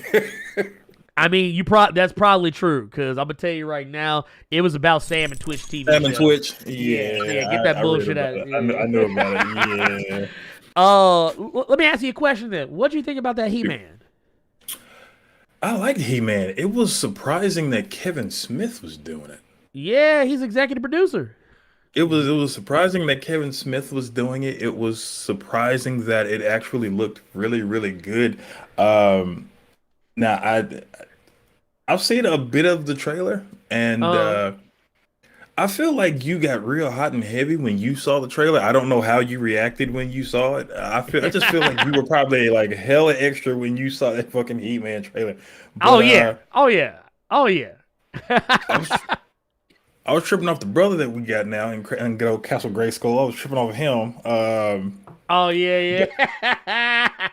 But I see everybody in chat. What's up, people? Sorry, I am late. We ain't gonna talk about it. We'll talk about it later. You know what I want to see when it comes to He-Man though? I want to see if they're gonna do any other little memes. Like, I want to see if we're gonna have Skeletor running away from something, just running off screen. Dude, I would fucking fall out. I think if they do the memes, I'm gonna crack up. But it is good. Actually, I want Skeletor memes and nothing else but Skeletor memes. I want Mark Hamill to say, "I'm not nice." I love that. But no, did you see Clamp Champ? I did. Dude, they got Clamp Champ in the motherfucker. Dude, I'm dead. You know what's crazy is the one thing that came to mind when I saw that trailer was just that it was a completely different cartoon. I'm like, if they're ever gonna do He-Man justice like this, maybe I can hold out hope for Thundercats. Hey, dude, if they get this right, I guarantee you Thundercats gonna get that love, because you already know they itching for an excuse to make the Thundercats a thing again. Because the last one was good. Yeah. I actually like the last one. Yeah. Like, I know a lot of people, it was popular to hate on it. And I didn't even know that was a fucking thing, because I thought it was really well done. I didn't realize motherfuckers did not like that Thundercats reboot they did on Cartoon Network. You know what happened, right? That show, if I'm not mistaken, I think that show, and there was a He-Man in the Masters Universe cartoon that was on about maybe a little bit before or roughly around the same time. Yeah. People shit all over those fucking cartoons when they came out, but I was like, dude, they nothing wrong with them. It just, because people were expecting it to be exactly like the old cartoon, but I don't know if y'all remember, them old cartoons ain't good. They don't hold up that well. I mean, you got to remember, at the time, all you all had really was Naruto Shippuden on the weekend. I know y'all were probably sick and tired of hearing Sasuke every goddamn week. Let me see some Thundercats. I got so tired of seeing that boy holler for Sasuke. Jesus. This was around the time of we had Shippuden and the I don't want to name that cartoon. I fucking hate that cartoon. The one with the fucking nose hairs. Nose hairs. Blonde Afro. I don't like saying the name. I feel like Candyman gonna come get you if you say the name of that anime. Oh Lord. Blonde Afro. He used his hair for everything. You know what the fuck I'm talking about. People in chat gonna know what the fuck I'm talking about. I don't like bringing that up. Nah, I'm good. Don't bring it up. We ain't trying to start no shit in here. No, that's like if you bring up that cartoon, Jeff Jarrett come out and hit you with a guitar or something, man. Look, and then hit you with the strut. Be like, Ugh, I hated Jeff Jarrett's strut. It was so gross. It was so gross. He was the Ric Flair of Memphis, Tennessee. Now I wouldn't even tell nobody we had that. Ugh. Yeah, Let Nashville keep him. Let Nashville keep him. Look, wait, or remember when he used to call everybody slap nuts in WCW? That was hilarious. Dude, that shit used to kill me. That was hilarious. I remember when he called Beetlejuice that and clocked him over the head with a guitar. That was the funniest shit ever. Ooh. Man, WCW in, what was it, like late 90s? That was late 90s WCW. Yeah, Lord, that was bad WCW. look, that was WCW. They didn't give a fuck no more. They're like, nah, man. We done won the Monday Night Wars. We good. Yeah. But yeah, Slapnut was great. I'm gonna start saying that on the Blerd Cave in random spurts. I'm gonna start saying that. I love how like we become like the Blerd Cave is becoming memes. Real quick, let's jump into some super chats right quick. 'Cause we got some super chats backed up on us. Wait a minute. Why is my? Hold on. Wait a minute. Why? Oh man, this thing's being so lame. Lord have mercy. Okay, y'all, give me a little memento. Por favor. I gotta fix something. Okay, I guess this motherfucker don't want to show up. Okay, fine. Is it wrong that that's how I want to be introduced from here on out? Just that ugly ass I think I hear the dulcet tones of LAX. That's a fucked up way to bring somebody in, but dude, it kind of is. At the same time, dude. Well, dude, no, like honestly,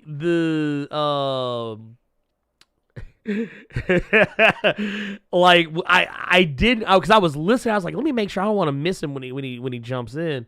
Yeah. And then you jumped in, and then I was like, oh, I was like, well, shit. I could tell that it was off the top of the dome, and those are the best ones. Those are the best bars when you get them off the top of your head. So yeah, that was dope. Yeah, like I said, I have my moments. Yeah, I be out here. It was good delivery. It was bars, lyric structure. It was funny, and then it all culminated in one nice thing. It was fucked up and fire at the same time. It was great. See, that's how we roll here. That's how we do. Oh, he said the name. He said the name in the chat. I don't want to know. Yeah. No. Look, if you say that name 3 times, that motherfucker gonna show up. But no, K-Pop comes through with the $2 super chat. Says, what actor do you think should play Blue Marvel? I'm gonna tell you who I don't want. I don't want John. Was it John David Washington? That Denzel's boy? No. I don't want him. That's Denzel. I don't want him. I don't want him because everybody else wants him. How about this? I want you know what? Someone said something earlier that I can actually get down with. Because, motherfucker, he ain't playing Black Lightning no more. Where Cress Williams' ass at? He ain't doing nothing. I'd like that. Get Scooter. Little Scooter. Dude, I went back and I watched some episodes of that when you were talking about those early seasons. And it was funny that you could tell that he was a good actor, but he can't move like that no more. So when you look at them fight scenes, it was... Oh, yeah, he throwing them bows. Yeah, like you see some them look like some heavy swings. They did not look like fast ones. They look like some heavy ones, though. Oh, yeah. Oh, no. He ain't boxing no more. But yeah, seeing him alongside Tiana Perry, that would be dope. That would be really I wouldn't dope. mind that. Yeah, that would be dope. Oh, dude, we got a Green Lantern in the goddamn building. Jonathan Stewart. Uh-oh. Said, dropping some love for the Blerd Cave and Blerd Koa. with $5 super chat says, "Is Mr. Sinister gonna shoot Nanny in the pinky toe like Quick did Vera?" Hashtag Marcellus Hennessy coming for y'all. Oh God, Dude, y'all gotta stop bringing him up. Y'all cannot bring that man up like that. Don't do that. Don't name drop him like that. Serious business. Don't name drop that man like that. Wait, why does that sound like a WWE promo? Like, you know, they do the promos like so and so is coming. Yeah. That's gonna be like if Marcellus Hennessy was a wrestler. It'd just be like you just see like a bunch of dudes getting broke off, and all of a sudden you just see like a thing that says Marcellus Hennessy coming for y'all. It would be funny. I want some ugly ass. I bet he'd want some ugly ass theme music like Heidenreich or some shit. Ooh, dude, Heidenreich. Oh God. Wait, wasn't Heidenreich the one that damn near raped Michael Cole? Yes, he was. But I see people in the chat right now. They saying the name of the anime that must not be named. But Carlos Johnson actually got it incorrect. He actually named a good anime. When I said blonde nose hair, he said Trigun. So we're gonna go ahead and love and peace and put you in the hole real quick. That's what we gonna do. We gotta get you up out of here, Carlos Johnson. You're not finna besmirch Trigun like that. Love and peace. Go in the hole. Go in the hole. Y'all killing me. Oh man, we appreciate you, dude. Look, first of all, I would love to see Mr. Sinister shoot Nanny in the pinky toe. Because then I want Nanny to be like, because I just can see Nanny right, go shoot it. It's right here. Like, just be waving her foot at the motherfucker. And then Mr. Sinister look at Grey Crow and Havoc and Quantum, and they just be like, and then he be like, bow. Oh, wow. Just his reaction to when she showed up at the gala was just the funniest shit to me. Dude, I love that shit. Dude, she talked cash money shit about that dude in front of the Avengers. Like, for real. And it was funny because I feel like the Avengers should know who the fuck Mr. Sinister is, and once they peeped it out from her, that's when they walked the fuck off. I'm like, how y'all not know Mr. Sinister? Y'all really do be ignoring these mutant strifes. Y'all some, in the words of Bernie Mac, y'all some dirty moles, man. Y'all some dirty moles. Look, I ain't gonna lie, I didn't know where you was going at first, and after you sent me that clip of Sanford and Son.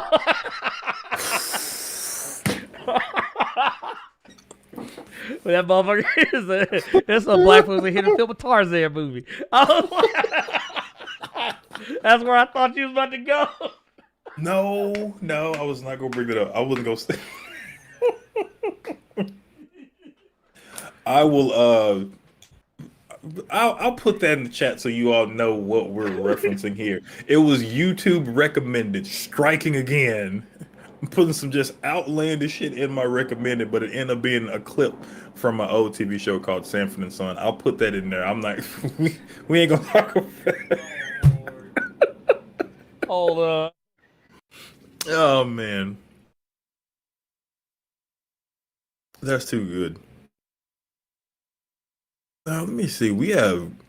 Oh God, we got quite a few super chats. Killed me. Yeah, we got a whole bunch. We gotta play catch up.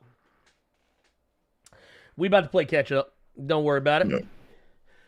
No. Next up, dude, we got the homie Artie Aaron 70 says, "Hey Ernie, missed Cave last week. Live, first time in years, but sending love and condolences." Dude, okay, first off, Artie Aaron, that's our homie from across the pond. Yes. Dude, he stays out here, always out here supporting, showing love. We appreciate you, brother. We also got the homie. Oh, wait. It ran away. Dude, it ran away from him. Here we go. Scott Yard. Look. Got your ass. With a $10 super chat says, "In respect for Carter rallying." I see Blerd Radio in here saying Carter just woke up. He still got his wave cat on. I'm not going to let you be disrespectful today. Dude. I'm not going to let you do it.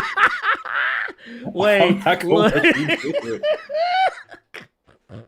And I'm gonna go ahead and do that while I'm here right now. I got to give a shout out to Blerd Radio. I was actually a guest with Ernie on Blerd Radio's Twitch channel, and you want to talk about some foolishness, dude? That was black foolishness at its peak. I do. I'm not gonna lie. First off, y'all, please, if y'all can, please go holla at Blerd.radio. Please. I don't know. Correct me if I'm wrong. I don't know if the YouTube channel is still about. I know the Twitch channel is. Go check out the Twitch channel, dude. Is lit. Yeah, I do go. I went back and watched it yesterday. It was that was a riot. That was fun. That was fun. Dude, y'all was killing me. Y'all was killing me on that shit. Lord have mercy. We got Sam Fairbrother. Dude, this dude came through with £23.99. Hey, you can't sing it, which is great. Fuck you. Look, y'all, hey, y'all gonna fuck around and find out. I'm gonna find a way, goddamn it. You wait and see. Somebody gonna do it. I'm waiting on it. Go on. But no, let's see here. Sam says, would love to see Team 7 from Image Comics as a movie franchise, as the team was linked to virtually every title Image put out, so the possibility to expand it is there already. Read them when Image first came out and loved it. Dude, I actually remember Team 7. Actually, I need to, I haven't got a chance to do it yet, because I think I was asked to do a video about Team 7, and I never got around to doing it, but Team 7 was very interesting. That was one of the books I was surprised that DC actually brought back for a little bit. It didn't last long, but I was just really shocked that DC brought that book back. Like, I think it was like around New 52 time. Yeah, it was. Well, because they kept trying to bring back those old Wildstorm properties, and it didn't. I don't think any of them really clicked. Yeah. The way that they wanted. I think Midnighter and Apollo was probably the only one that really just like, boom, caught on. Yeah. I think Stormwatch did too for like 2 seconds, but people cared more about Midnighter and Apollo than they did about Stormwatch as a whole. Well, I think it was just because Midnighter was a book that it was its own thing up until a few issues when they did the Suicide Squad stuff. But every other book, when they brought it back, they kept trying to involve it with DC stuff. Like with Constantine and what have you, you had to have a Batman in the goddamn issue. You had to have a Superman fucking issue. It was fucking ridiculous. No, I hated that shit. That's all dude. Let Wildstorm just be Wildstorm, man. It don't need to be. Black Nito, leader of the Brotherhood of Evil Motherfucker, says, one time for Carter Samuels, Ernie, and all the high value blurs. Appreciate y'all boys and the whole Blur code. We appreciate you. Thank you. High value. Look. We are of substance. You understand me? We are of substance. So I came in here ready to tell you to cut the show off until the likes got up to a certain threshold, but we y'all behaved yourselves today. I was gonna come in and immediately tell you to cut the whole goddamn show off. Yeah, because the likes better be at the right number they're supposed to be, but I don't have to. You all are lovely right now. I appreciate you. Well, you know what you're gonna make me do? What I do? You gonna make the technical difficulties screen. Oh yeah. You gonna make me get somebody to make a custom one where it says technical difficulties. We are gonna be away due to technical difficulties of motherfuckers not putting respect on our name. Get them likes up, and we will see you shortly. And start playing some. Look, I want to get like some trap music. Oh God! But I want the elevator music version of it. I want somebody to find me like where someone took like some. No, get some hard. I want some hardcore ass gangster rap, but the elevator music version. Where they playing that shit like it's some smooth jazz. Yeah, that's. But then I would want like Lexington Steele doing that Super Saiyan scream he does in the background as well. Boy, I bet you y'all put them likes up. I bet you any amount of money y'all get them likes up. See, his ass choking to death. Yeah, y'all would have got them likes up. See. Malik Ross with that $5 super chat. Appreciate you. Y'all mean we ain't gonna say the name. I already told you, boy. We not gonna say the name of that anime. I done told you. That's why I got your super chat out the way. I appreciate that $5 though.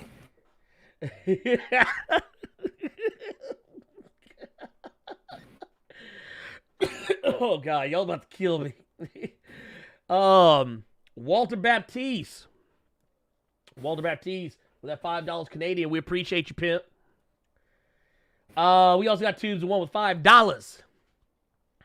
Says, after He-Man, I need Thundercats back.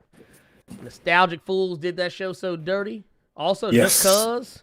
Class of 3000. Andre, where you at? That's a... Dude. How do you go from He-Man to Thundercats to old Sonny in Class of 3000? How do you... Where is your mind? Come on, Tubes. Whew, Lord, dude, that almost killed me. What the Dude, that hell? show, I wasn't expecting Class. Actually, can we get the Proud family? We talk about Class 3000. Fuck that. Well, you know, Where the you know Proud that's coming back. family? Proud Yeah, family is but coming where back. is it? Where the That's a very little? good question. Yeah, where is that shit? It don't take no. I It don't take that long. Well, I think COVID may have fucked it up. Probably. I know COVID fucked up. I know that Paula Jai Parker did release some photos of her and the cast doing voiceovers for the show. Okay, so if they're doing voices, then they probably already finished the animation. Then. That boy said Thundercats and then Class of 3000. That's like me saying, hey, let's bring back Teen Titans. Let's bring back fucking Batman Beyond. And then just for, just to have that trifecta, let's bring back fucking School of Rock. That's what we gonna do. See, I thought you were going to say Hammer Man. Oh, God. Nah, see, I could have been an asshole and said Wayne Head. Ooh. Remember Wayne Head? Ooh. I could have been real ugly and said Sea Bear and Jamal. I could have been nasty, y'all. I just don't know. Actually, dude, what was that show? God, what was that show used to come on? That was on Disney. Fillmore, dude. They need to bring that shit back. Cause that dude was so nasty. I don't know if he's getting high right now or if he's saved right now. We don't know what's going on with Orlando Brown. So I don't know if they would. You tried to play me for a sucker, Penny. I like how that's the one thing that has stayed with that boy throughout the years. That boy said that chicken was dry. White woman that may see, and that gives me even more of. See, that lets me know. See, that's my third eye working right now. For that joke to be known and synonymous with Fillmore, that's how I know that evil white people created Church's chicken, because that chicken is just as horrible as Penny's chicken. Mm-hmm. Look, dry as hell. And apparently Blerd Radio was on the same page as you, because he said while we're at it, bring back Hammer Man. Damn. Wait, because one of the things was Hammer Man, Hammer. Oh my God. Hammer. Dude, that show was so goddamn. Oh my God.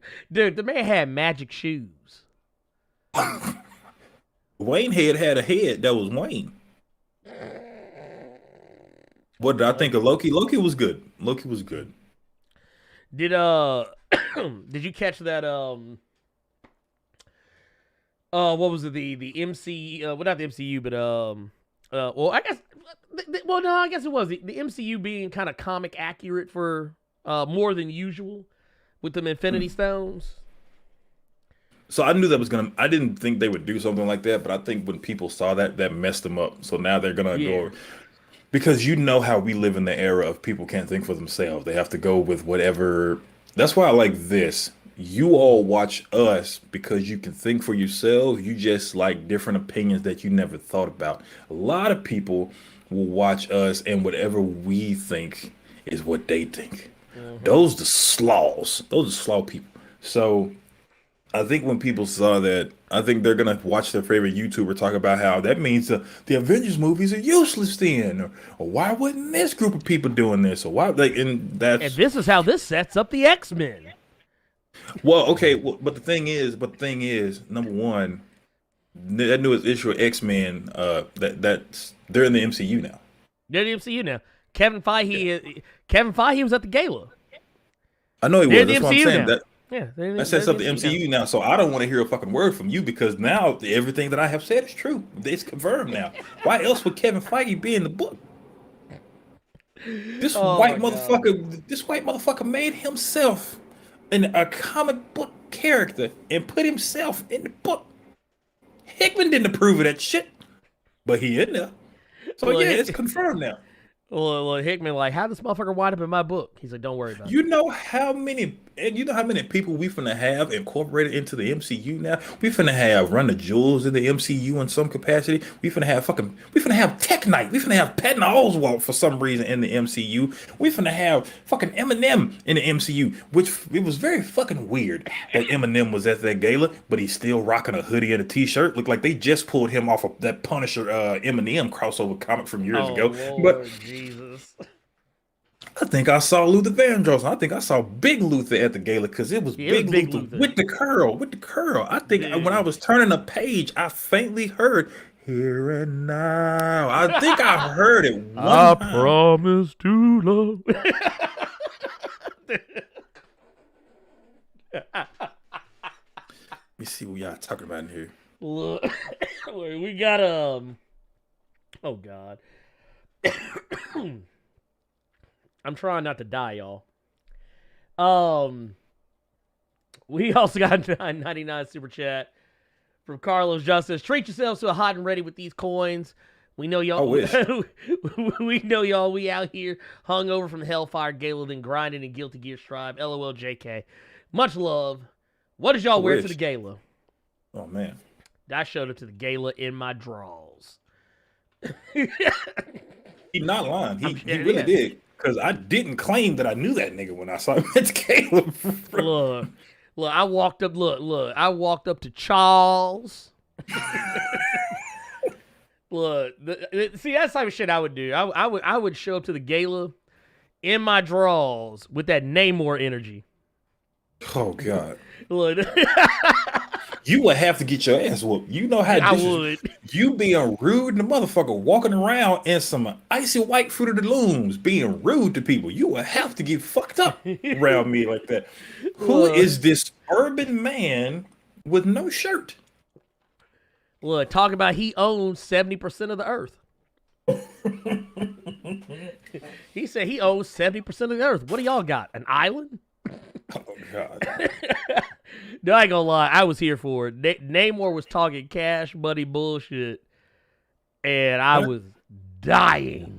I tell you what kind of surprised me about that. What's up? It was Namor being Namor, which is completely fine. But are we still not under the established Namor as a mutant? Because I thought they would. Okay, because I thought he may go with them for that reason.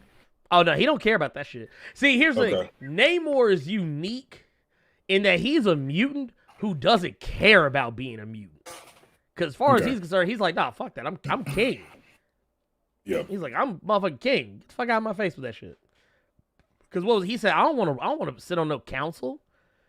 I want to rule the motherfucking world. Yeah. He said, I don't care if you mutant, human, Atlantean, blue, green, red, it makes me laugh. It makes me laugh every time Namor does that. He's like 70% of this, and I own all of this. But it's like, no one cares about you, big homie, until you do something.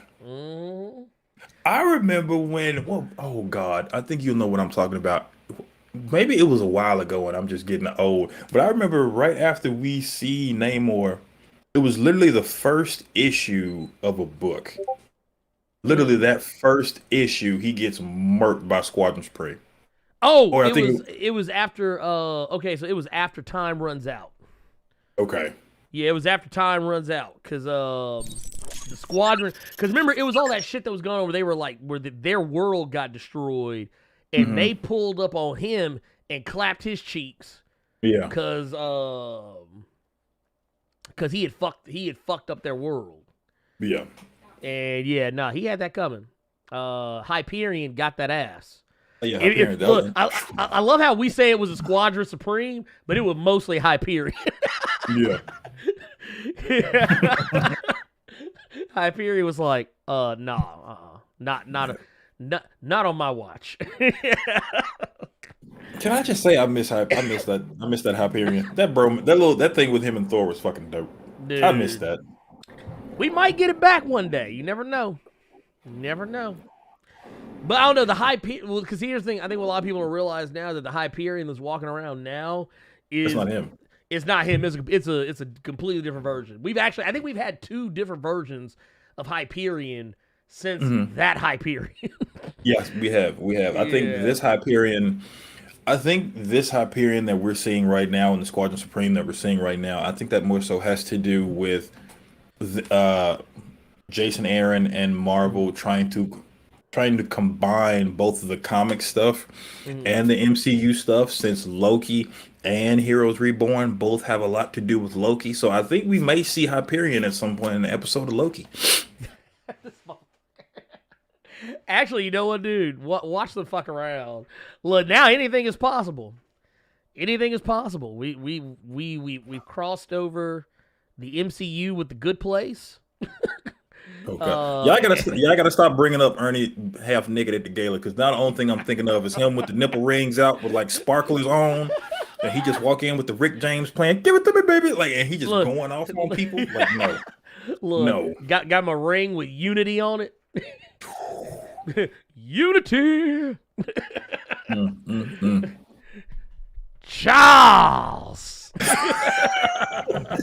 Charlie Xavier. You gotta stop saying it. Charlie Xavier. What did the 5 fingers say to the face? Look, be sitting here talking to the Step for Cuckoos. Be sitting here talking about some. Hey, show Charlie Xavier your titties. Oh God! Enjoy yourselves. I swear to God, I would act like I did not know that man. Look, I would stand right next to fucking Run the Jewels and just be like, "Who is that fool with the nipple rings?" Look, wait a minute. Here's the sad part. At a party celebrating mutants, my black ass would be the strangest motherfucking thing that anyone, like, let's not think about the fact that iBoy and Prodigy out here walking around in whole ass skirts and dresses, and Iceman out here looking like he a whole ass ice sculpture for a goddamn wedding cake. No, it's gonna be my black ass gonna be the one that everybody be like, I don't know what that motherfucker doing. He on some wild shit, y'all. Y'all go get your boy. Oh man. Then you got Sync with that bright ass multicolored jacket on. If one flashlight hit Sync jacket, everybody in there was blind. Everybody was blind. Look, the reflection. Everybody look. Was it be like was a Gremlins? You hear just bright light. Everybody pass out. Man, you know what we got? This last one we got, because we just been sitting here bullshit this whole time. This last joint we got, we could actually combine this all into one, because it's basically Netflix made a bunch of announcements. Netflix made a bunch of announcements over the past couple of days, and one of the announcements, well, pretty much they were all about future television series, projects, most of which, actually no, all of which, video game related, with the exception of He-Man. Yeah. And actually, I'll tell you back, not 3, there was 4 other ones. So not only did we get the announcement of a Cuphead animated series, which I didn't like. I thought it was funny. I actually thought it was funny. The clip they showed was funny. I thought that was funny. So the only reason I didn't like it was because I felt like the animation from the game looked better than the show. Okay, I get where you're coming from, because they used... Okay, so the technique they used for the video game, I get why they didn't do it for this. Okay. It would have taken too long. Okay. I figured it would have taken too long, or it would have been more expensive. But it would have been more expensive. You could immediately tell when you watch that clip. But I am with you. I do wish they would have kept it more in line with the... Because for those who know, we're talking about Cuphead is a video game series that it's supposed to put you in the mindset of old, like, what was it, Steamboat Willie era, like Mickey Mouse, where like that old animation where it just I don't know, it's hard to explain, but that's what they were supposed to be emulating, and the game does it perfectly. But god damn, dude, I ain't gonna lie, it was kind of funny hearing Wayne Brady voice King Dice. Yeah, that was dope. Like it was like this, for those who wonder what we're talking about, like this Wayne Brady is voicing this motherfucker right here. One of the most infuriating fucking levels in Cuphead, if you are not paying attention and you just lack what is called timing in video games. That level pissed you off with King Dice, bro. Yes. I can just hear that motherfucker, and then making me start the whole fucking stage back over. I can see it now, dude. I was a cussing fool. The other one we got, this one was actually kind of surprising me because I had no clue this was in the works. That's Captain Laserhawk. Yeah, that one surprised me. Captain Laserhawk, which is a Blood Dragon remix, which I don't know if y'all know, but was it Far Cry 3? They had an expansion called Blood Dragon, which was supposed to be like this love letter to everything 80s, like in the 80s. It had Michael Biehn voicing the main character. You'll remember Michael Biehn played Kyle Reese in Terminator. He was Corporal Hicks in Aliens. He was Johnny Ringo in Tombstone. Yeah, that one shocked me for sure because I'm like, who the fuck is thinking about Blood Dragon nowadays? Right? They've been trying to push Far Cry 6 hardcore. So I'm like, who thinking about Blood Dragon? It was good. It was great.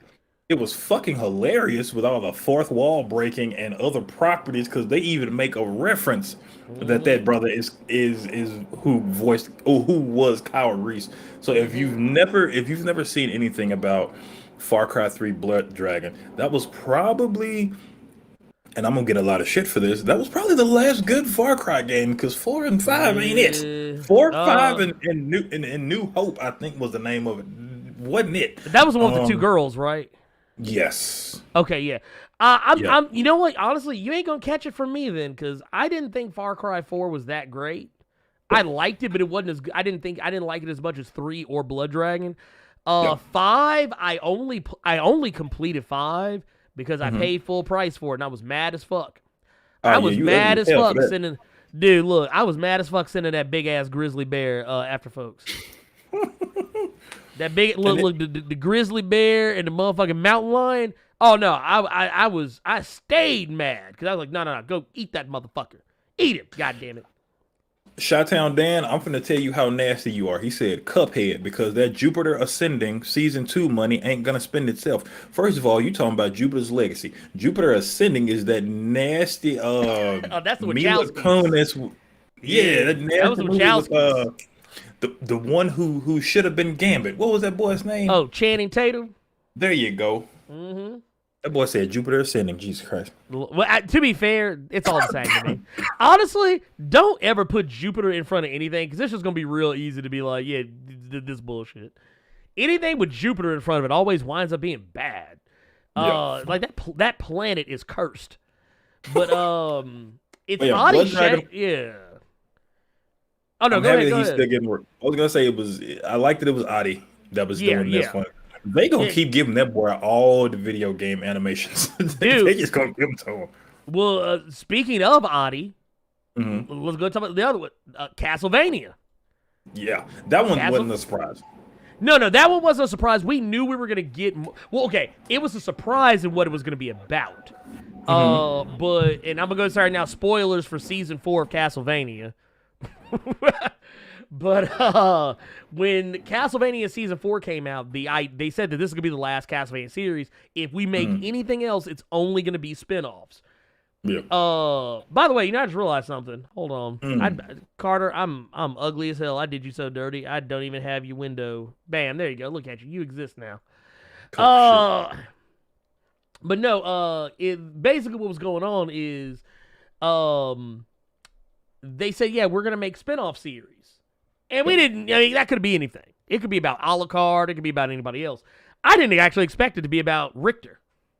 Yeah. I didn't. I like that. Oh, I like shit. that it is. I like that it Yeah. is. I think you save. I think you save Alucard. Yeah, save him. I think you save him. You protect that one at all costs. I think that should be the big shit season.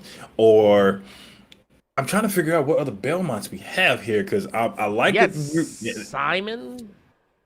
Because my first thing that popped in my head was, okay, what games do we have? Yeah.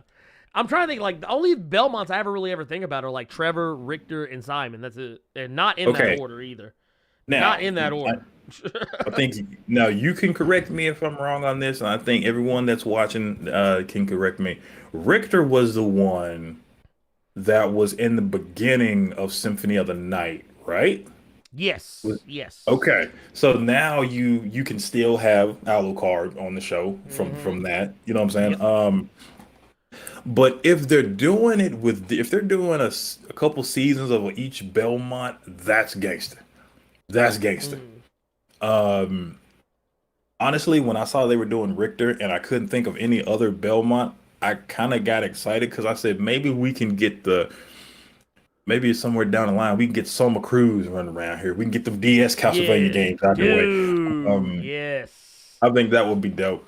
And it shocked me how many people didn't realize that Hector had his own game. Yep.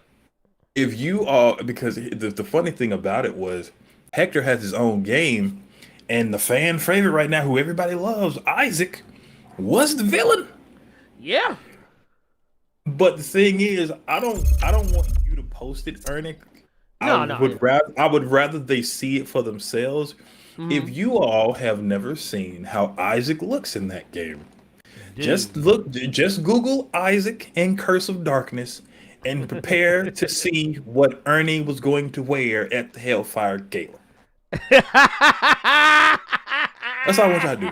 Just Google Isaac and Curse of Darkness and look what Ernie was going to wear at the Hellfire Gala. Drunk off his rocker.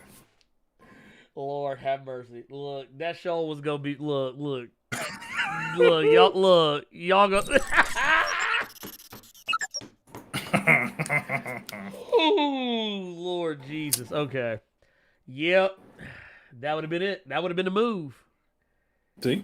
Look, folks were like, God damn, dude, he out here. Dude, I think I still have that game. I think I do. I think I still got that motherfucker. Oh, wow. I think. I'm not 100%, but I want to say I still got that sumbitch. Yeah, I got Lament of Innocence and I got Symphony of the Night running around here somewhere. I had the DS one, but I don't know where they went. I had that whole thing.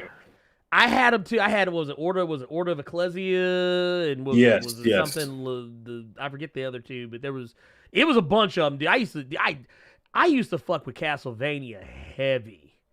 Yeah, I even bought that shitty PSP one that you had to. That was the only way to get Symphony of the Night. Oh, was it with Dracula X?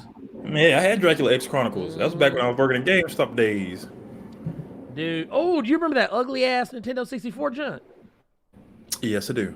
Dude, that was the one that had Carmilla. Yep. If I'm not mistaken. Dude, Lord. They did way better with her. I wonder if they're gonna do Lords of Shadow. I hope they don't. I don't think they will. I don't think they will. I really don't think they will because of the liberties that Mercury's theme took with that game. Oh yeah. Just because we have God, what was it? Trevor. It was Gabriel Belmont. Belmont. Yeah. I was thinking of the sequel. Because the sequel they did a lot. Of weird the sequel. Shit. Yeah. Fuck the sequel. The first game is good. The second game, no. I like how you caught yourself from saying anything other than good. I was gonna say fine, but I enjoyed the Lords of Shadow. I like the first game. I like it a lot, but I just don't like the second. The second game is just too. They went a bridge too far with the second game. Yeah, because I think in that game, I think Trevor died.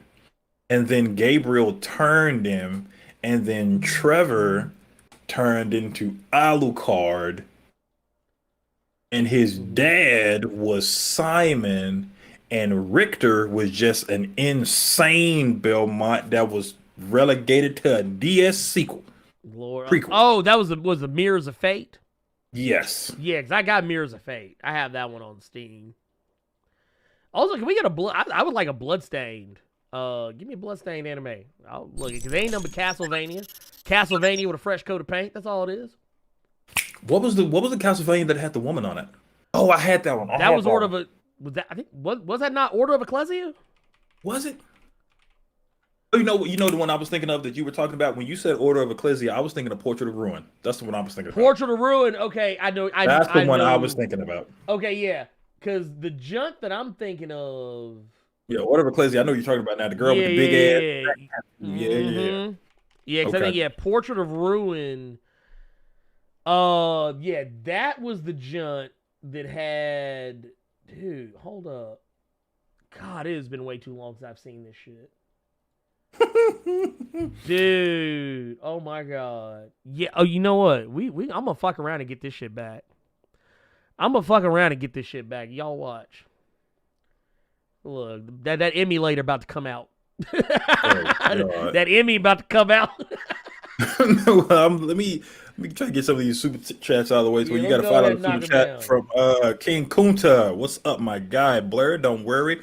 I would have did that trying to talk to Storm. LOL, I'm gonna shoot my shot. Not mad at you. It looks like she want to shoot a shot at herself that she's still wearing that dress after the gala done fucking ended. So look, she gonna show up in Inferno still in them same clothes. She like, no, I live here now. Could you imagine her not being able to save somebody because she's trying to make sure she don't rip her dress? Or she just go on a killing spree because somebody done stained it with blood or something? Look, they just spilled a drink on it. She like, Lord, now I got to go all the way back to Wakanda. You chose death.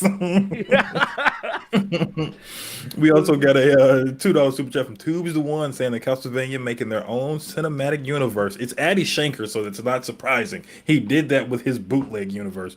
So, dude. Well, and then was it Devil May Cry? Yeah. Apparently exists in the Castlevania in that bootleg universe. I mean, anything is better than the Devil May Cry anime that we got, though. Didn't we get two of them? No. I think it was just the one. And the only reason I remember that is just because it came out. It was a pre-order bonus for Devil May Cry 4 that I was having to shield to people when I worked at GameStop. Like, it was really, really good. It was not good. Okay, I will. You know what his problem was? It tried real hard to be Cowboy Bebop. Like not saying it was, but like just saying like the attitude that they tried to go for, having like the ensemble cast and characters kind of just coming and going and whatnot and what have you. They was trying real hard to get that Cowboy Bebop crowd. Ugh. I don't want to talk about Cowboy Bebop because I know you gave me shit for it, but I'm sorry, man. That video with that cast is just when I saw Bald Bushmaster. When I saw Bald Bushmaster, I'm just now you can't go by that video. You saw Bald Bushmaster just like I did. I did. Them called me Bushmaster. I'm looking at him and Kumar and bless this woman's heart. I did not know what her name was. I didn't even see damn dog anywhere. I like the fact that it's gonna have the original brother doing the music. I like that. Yeah, Yoko Kano. That's dope. Yeah, that's dope. But I don't know if I could be here for Bald Bushmaster. I don't know. He looked about as bad bald as I do right now. That's what we got. We gonna talk about it. We gonna talk about that. You ain't shit. Next up. Yes.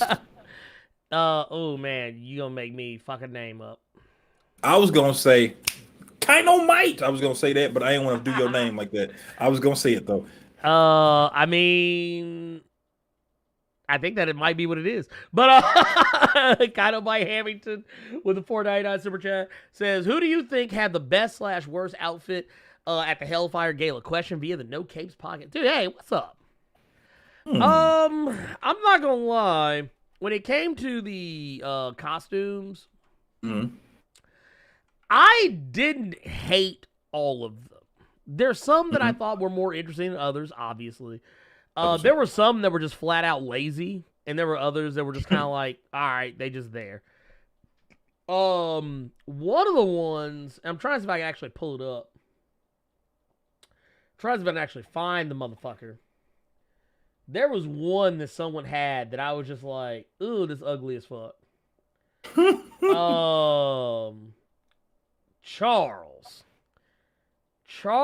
motherfucking Xavier showed up looking like Junebug from God. I'm Gonna Get You Sucker. Why? Why did he show up? Well, y'all, look, just because I want y'all to see what I'm talking about. I don't want nobody to say I'm being unkind. Yeah, this motherfucker showed up looking like Junebug. Like, y'all remember the scene I'm Gonna Get You Sucker where Junebug was late? I said, man, how'd he go to the bathroom and all that shit? That's what he looked like. He just missing some gold. Like, he put a little more gold. Like, he get a couple more gold chains, like, in and around in here. You get the clock, too. Get the clock right there. That'd have been it. That'd have been it. Oh no, I think the best was Polaris because she was naked. I think the worst would be X-23. I thought she was gonna do hers was too basic for me. Well, yeah, her suit was plain. Yeah. Look, wait, hold on. I want to show you something because, see, y'all motherfuckers don't believe what I'm talking about. Hold on. I want to show y'all something. Hold on.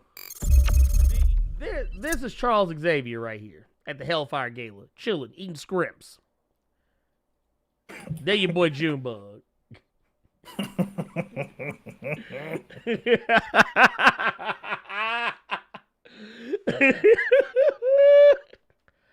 Lord have mercy. I'm just saying. Charles, Junebug. Oh God. They're the same picture.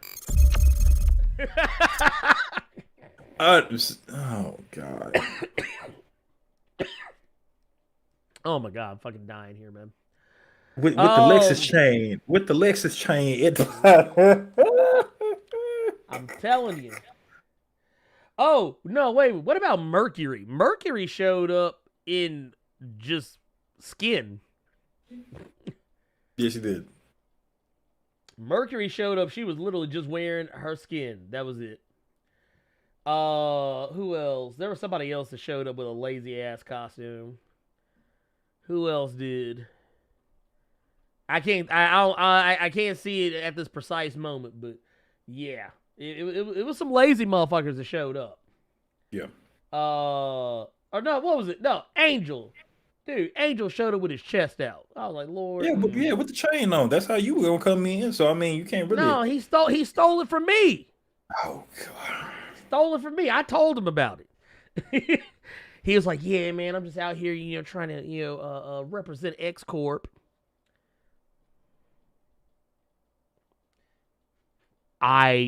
Warren. I ain't gonna call you by your mutant name. I'm gonna call you by your human name. That's fucked up. That's real fucked up. Oh, the other since we're still on the Netflix side of things, the other animated series that was announced that pissed me off because I screamed, but then realized it was only an animation, and that's still cool, but I was pissed. Oh yeah, what was that? And that was Splinter Cell. Oh shit, I forgot about Splinter Cell. Yeah, Splinter Cell. Yeah, they didn't show anything for that one. You gonna put some respect on Sam Fisher now. Hold up now, big dog. Well, wait. But here's the question though: is Michael Ironside voicing the character? That's the question. Yeah, because Michael. If they do the brother that was in the last game who sounded way too young to be Sam Fisher around here. But they did bring Michael Ironside back for the. It was weird. They got rid of him for the last full game. Yep. But then they bring him back to voice Sam over in some fucking Ghost Recon side missions. But yeah, the Splinter Cell animation was also announced. I can't remember the name of it for sure, but I don't. we, Yeah. but we did now. We got two different Ubisoft franchises that are in animation, which it begs the question. Oh, it's What, called. I Actually, no. Wait, I think it's just gonna be Splinter Cell. okay. But it begs Yeah. the question. You all did Blood Dragon, which it caught a lot of people off guard, but I'm assuming it'll be cool. It'll be dope. I mean, you all gonna have if you all do it like the game did it, y'all are gonna have giant metallic dinosaurs that shoot laser beams out of their fucking eyes. Oh, and So, laser sharks. There'll be laser sharks. you are gonna have laser sharks. I forgot about that. So I don't see how you all can fuck that up. And now we're gonna have Splinter Cell. My question was, did somebody at Ubisoft realize that no one cares about Assassin's Creed anymore? Because I thought that would have been the main one that got an animated series. You'd have thought. Does no one give a fuck about Assassin's Creed anymore? I don't. I stopped caring about Assassin's Creed after 3. So when I realized they weren't going to give, actually no, I take that back because I the one played with the Indian kid? That was the one with the Native American kid. Yes, Okay. he was the son of Haytham Kenway. But see, Okay, here's the thing. yeah. This what made me mad though, because I was under the impression. Okay, so they made 3. They gave us Connor Kenway, who was some dry toast, and then they gave us. And then, but the thing is, you fucked it up because you gave me Haytham first, and Haytham was that dude. But he was a Templar. Oh, I'm sorry. Spoilers for fucking 10-year-old fucking game. Anyway, but Haytham was fucking bad in the motherfucker. And then you had the temerity to make the 4th one, which is about pirates, about Haytham's daddy, which I enjoyed. However, I thought, okay, well, after this game, because they did Connor first, then they did, what was it, Edward Kenway? Yeah. I said, well, maybe the next game, maybe we might get to play as Haytham. Yeah, give us the other side of the coin. Yeah, we got a No, fucking we didn't get that. Frenchman. We got a Frenchman. Look, that was when they came. No That was one Revolution, talks wasn't about it? that game. Dude, they forgot about no, that no, game. No one talks about. Oh God, what was that one? What was it? Assassin's Creed Unity. Unity. Yes. That's what it was. Yeah. Unity. Yep. Dude, that game was so fucking dumb. Ooh, that game was so fucking dumb. And then, oh no, here's the other part that made me mad. Then you gave me DLC for 4, the Freedom Cry DLC. Yes. Where you got to play as the brother, the quartermaster. The quartermaster, now he the assassin. Getting to kill white slavers. But no, y'all made that DLC. Y'all couldn't make that no whole game. Y'all was scared. Y'all was scared your fan base was gonna act a fool if they had to play as a black man. And then what'd you do? You turned around.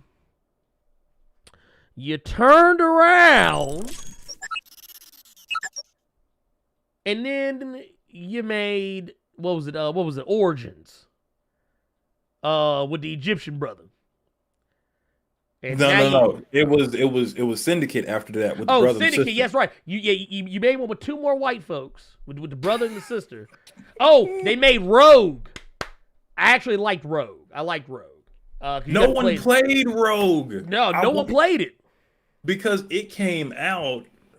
I think around after Unity, and before Syndicate. But it was in the middle. At that point, it came out on an older system. So why the fuck would we go do that? Right. That's the one you're playing with a Templar, right? You're playing as a Templar. Only reason I even remember that game is because the trailer had a 30 Seconds to Mars song on there that I really dug. Yep. I really dug. Dude, that's actually, I ain't gonna lie, it's kind of slick what made me go play the game. But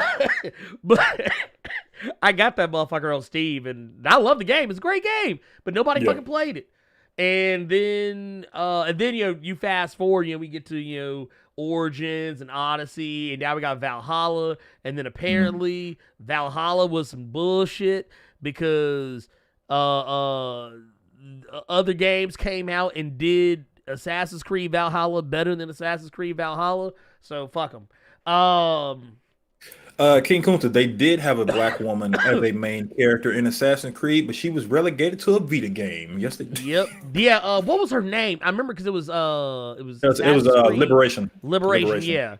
And because they actually had a cool mechanic with her. They Yeah, actually had a 'cause cool mechanic with her because she had outfits, which Yeah. sounds condescending, but at first. But hear me out. Because anytime you got a female character, she's got to have different outfits, right? She's got because Her she's a name woman. was Aveline. Evelyn, yeah. I could never say her name probably, but it was No. I used to say Aveline de Grand Prix. Close. Close. But no, her whole thing was she had her assassin's outfit, which was her dirty work outfit, where she could do her fighting and shit. Well, why is it wait? I don't know why, but ever since that damn Justin Timberlake song came out, was it Justin Timberlake? That had fucked up my whole idea of dirty work. But no, she had a slave outfit. That's how she could blend in with other slaves and get information and get closer to the masters. Because they would talk about stuff around her that they wouldn't talk about around other people. And then she had her because she wasn't actually a slave. If I'm not mistaken, she was free. She was free. And she came from a family that was of money. And she had this ball gown looking fucking dress that she walked around in. And if you did that, you could interact with higher society. And people would be like, it was a cool idea. It just that it was on the fucking Vita and nobody played it. I got my Vita over there. I might go play that motherfucker today. Yeah, I liked it. I didn't play it all the way through, but what I played of it, I thought I was like, the bones of a good game is here. It just they put it on the wrong thing. Speaking of putting video games, hey, the Vita was a fine system. It just Sony don't know how to market handhelds. They do not. Speaking of not knowing how to market shit, but apparently kind of knowing how to market it at the same time, Netflix announced another thing. I mean, we've already known about this for a while. We knew there was going to be a Netflix Resident Evil live action series, but we didn't know who was going to be in it. We knew about Albert Wesker. It was supposed to be about Albert Wesker and his 2 daughters, which in the video games is not a thing. He has no actual children. Well, he has one kid. He has the boy. He has a son and 6. Yeah, he has a son. But I mean, he didn't have any daughters. Yeah. But in this, he's gonna have 2 daughters. I'm not gonna lie, Carter, you said something in the Discord the other day that basically kind of summed up my entire opinion of this. And I'm not gonna lie, I'm gonna let Carter take it over from here because we know that the homie Lance Reddick is gonna be playing Albert Wesker, and we have now been introduced to the cast of said thing. I feel bad because one of the wait, will it let me? Yeah, there you go. I have to hold it because it's otherwise it'll go back. But yeah, I was like, I feel bad. I'm cutting off the one girl's face. But no, I'm assuming the 2 girls on the far right are going to be playing his daughters. And I guess the other 3 women are going to be playing whoever the fuck else because I don't see no Leon. I don't see no Chris. I don't see no Barry. Man, I told you. I said I felt like this is just going to be a... Now, this is not a dig. This is not me being negative, but I feel like this was going to be more so of a female empowerment Resident Evil. Yeah. So I think we might have Leona when it comes to Leona Chris. S. Kennedy. I think we're gonna have Leona. When it comes to Chris, Chris is a good neutral name, so you can still call a woman Chris. You might hear Lance Reddick scream Chris, and then you see a sister in the background with some stilettos on. I don't know, but when I saw that picture, I need you all to just work with me on this, okay? Look at that picture. Look at that image of Lance Reddick and all them women. And you all have known me long enough to know me. What's the first thing pops into y'all fucking head? Because I thought I was going to get kicked out of that damn Discord because I thought that Discord was more PG when I said it. But it was literally the first thing that I thought of. All you got to do is put blacked in the bottom of the corner of that picture. Tell me I'm lying. Motherfucker ain't shit. Tell me I'm lying. Put blacks right at the bottom. Lance Red, look, he know he finna get down. Look, Doc Dirty McLean already said it. I'm the man. See, I told you. I told you. Y'all ain't shit. Y'all ain't shit. Wrong? Why am I wrong? Y'all ain't shit. Why am I wrong? You ain't wrong because I laughed. I laughed at it. Lance Reddick looked like he about to have the time of his life for being there in a couple minutes. Look. Hey, it's the casting couch. Oh God, Lord. He looked like it is about to go down. But when I saw these ladies, because we didn't know who's going to be on this show, and I'm not trying to knock them; they could be great actresses. But the last time we had a female lead in a Resident Evil movie, it was Milla Jovovich. And if this is just going to be a bunch of that with 5 sisters, I'm good. I'm good. See, okay, here's my thing. Here's my thing with it. Tube's the one you can't give me shit. If you telling me I didn't have to say it, that means you thought it. Get your ugly ass back. You thought it. You thought it. All of y'all thought it. Look, I mean, let me look. I thought it too, because as soon as I saw Carter say it, I fell out. I fell the fuck out. I was just like, Lord, no, he didn't. But no, I mean, okay, so here's the thing. The series, what we're supposed to be getting, the series is supposed to tell a new story not seen in the games, set across 2 different timelines. One timeline will feature 14-year-old sisters Billy and Jade Wesker as they move to New Raccoon City. Soon after arriving, the 2 sisters learn that the town is hiding secrets and their dad, Albert Wesker, might have some of his own too. And then the show's other timeline is set over 10 years later and features a world infested with deadly monsters. Humanity is dying, and the adult Jade is trying to survive and is still dealing with her father's secrets and her own past. So it's, I don't know, man. On the one hand, they're doing something that I think more properties should do when they adapt video games. Like, don't try and adapt the game, just tell a story in the same universe.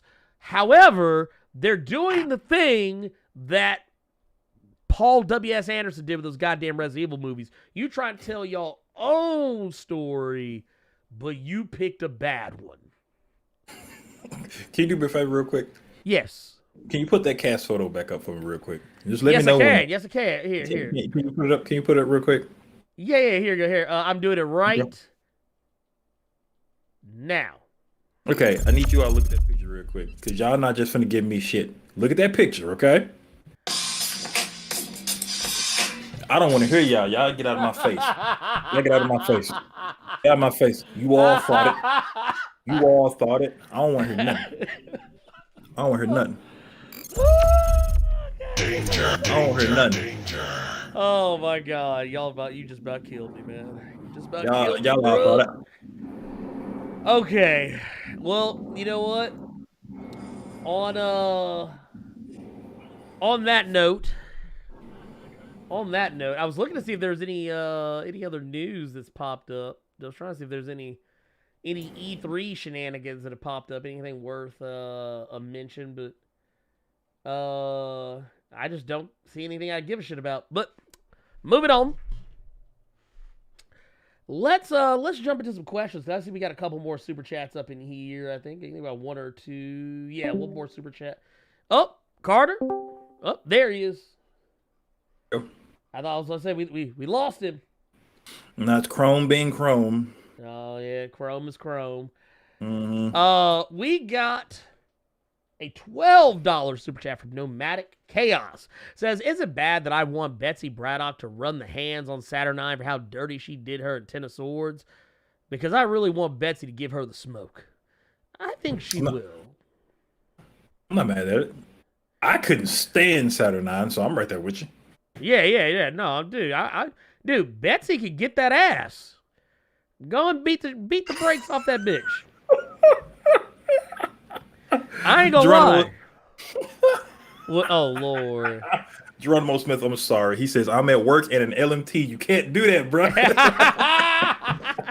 Look, wait a minute. Dude, I ain't gonna lie. Heaven forbid any of y'all motherfuckers was watching this shit without headphones and work, and your boss walked by as the Pornhub theme. Come on, Lord, y'all all about to lose y'all job. God damn. This look, Carter to risk it all for you. Man, I'm sorry. It's okay. I'll behave. SO Grizzly with the $5 super chat says, so I hear we getting Savage Hulk back and maybe some more Planet Hulk. Any chance we can get rid of Ruffalo for Norton? I don't think that'll ever happen. I don't think it'll ever happen. Edward Norton had such a miserable experience working with Marvel, and largely because he wanted to be in charge of everything. I think wasn't it that he wanted more scenes of Banner, even though it was a Hulk movie? I think I've read that at one point. Yes, he did. Well, here's the thing. Okay, so here's what it was. He helped write the script. Yes. And a lot of the shit that he added in the script was more Banner scenes. They weren't Hulk scenes. They were Banner scenes. He wanted, which is funny because that movie had a lot of Banner in it. But that ain't here or there. Honestly, I don't think he really wanted to be in a Hulk movie. I think he just wanted to be a movie where he could walk around with his shirt off and hit on Steven Tyler's daughter. That's what he wanted. That's what he wanted. But the thing is, he had such a miserable experience that he honestly said he would never work with him again. More or less. I mean, so I wouldn't be surprised if I would not be surprised if Edward Norton never worked with Marvel Studios, like, ever. Which sucks, because I really liked him more than Mark Ruffalo. I mean, I did too.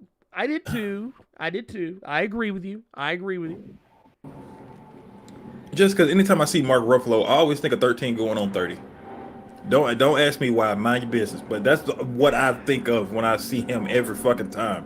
Lord Jesus, man. Well, I mean, I get it. I totally get it. Let's see here. John Battle with the $5 super chat sticker, which was awesome, by the way. I love it because it's totally this little pear-shaped blue dude, just like literally having the time of their life. That's what I want to be doing right now. I want to just be doing that. I just want to go outside, yeah, that's what I want to do. That's what I'm probably gonna do when we cut the show. We cut the show and just go outside and go, ah! Oh God. Yeah. Don't start screaming Charles. Yeah. Charles! Charlie Xavier! Charlie X! Oh my God. Dude, you know what I miss? You know what I miss about old 90s X-Men? When Wolverine used to call Charles Xavier Chuck. Because he knew that motherfucker didn't like it. He knew that motherfucker hated being called Chuck, but he did it anyway. Dude, somebody actually posted some shit on Twitter. They said if you actually go back and think about early 90s, like peak Wolverine popularity would be like reading a comic book event and Wolverine just walks in a room late to a meeting and blows smoke in everyone's face and starts a fight. That was Wolverine in the 90s. He would literally walk into the Avengers headquarters 45 minutes late to an Avengers meeting, blow cigar smoke in Iron Man's face, and then throw hands with everybody. That was Wolverine back in the 90s. You know, if you were going to get smoke blown in your face or if you were just going to walk up to you and just jab your ass in the stomach real quick. Dude, right? He do like he did Cyclops in the animated junk. That's how he used to do, motherfucker. He did like he did Cyclops, just walking, and he'd be like, "Oh shit!" He'd be like, "Oh, you busted my shit." You know what? I'm telling you what we're gonna do. We're gonna since we didn't actually do these last week, I actually forgot about them. I'll be brutally honest, just call it what it is. Let's answer. We're gonna actually. Carter, do you have any? Just real quick, do you have any recommendeds for the week? I do actually. What you got? So I'm not gonna do the recommended. I said I was gonna do. Oh shit! You know what? Yeah, I am gonna do that. I am gonna do that recommended. What you gonna do? Oh.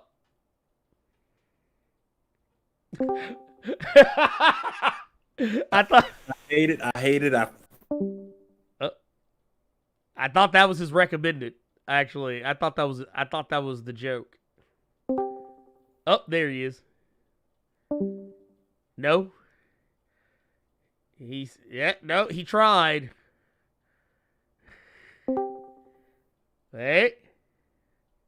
I don't know what's going on. It keeps saying my shit's out of memory, dude. This PC costs way too much. It costs way too much To be saying they got no memory like this, dude. Well, let me go. My fucking recommended is just gonna be comics this week. Period. Okay.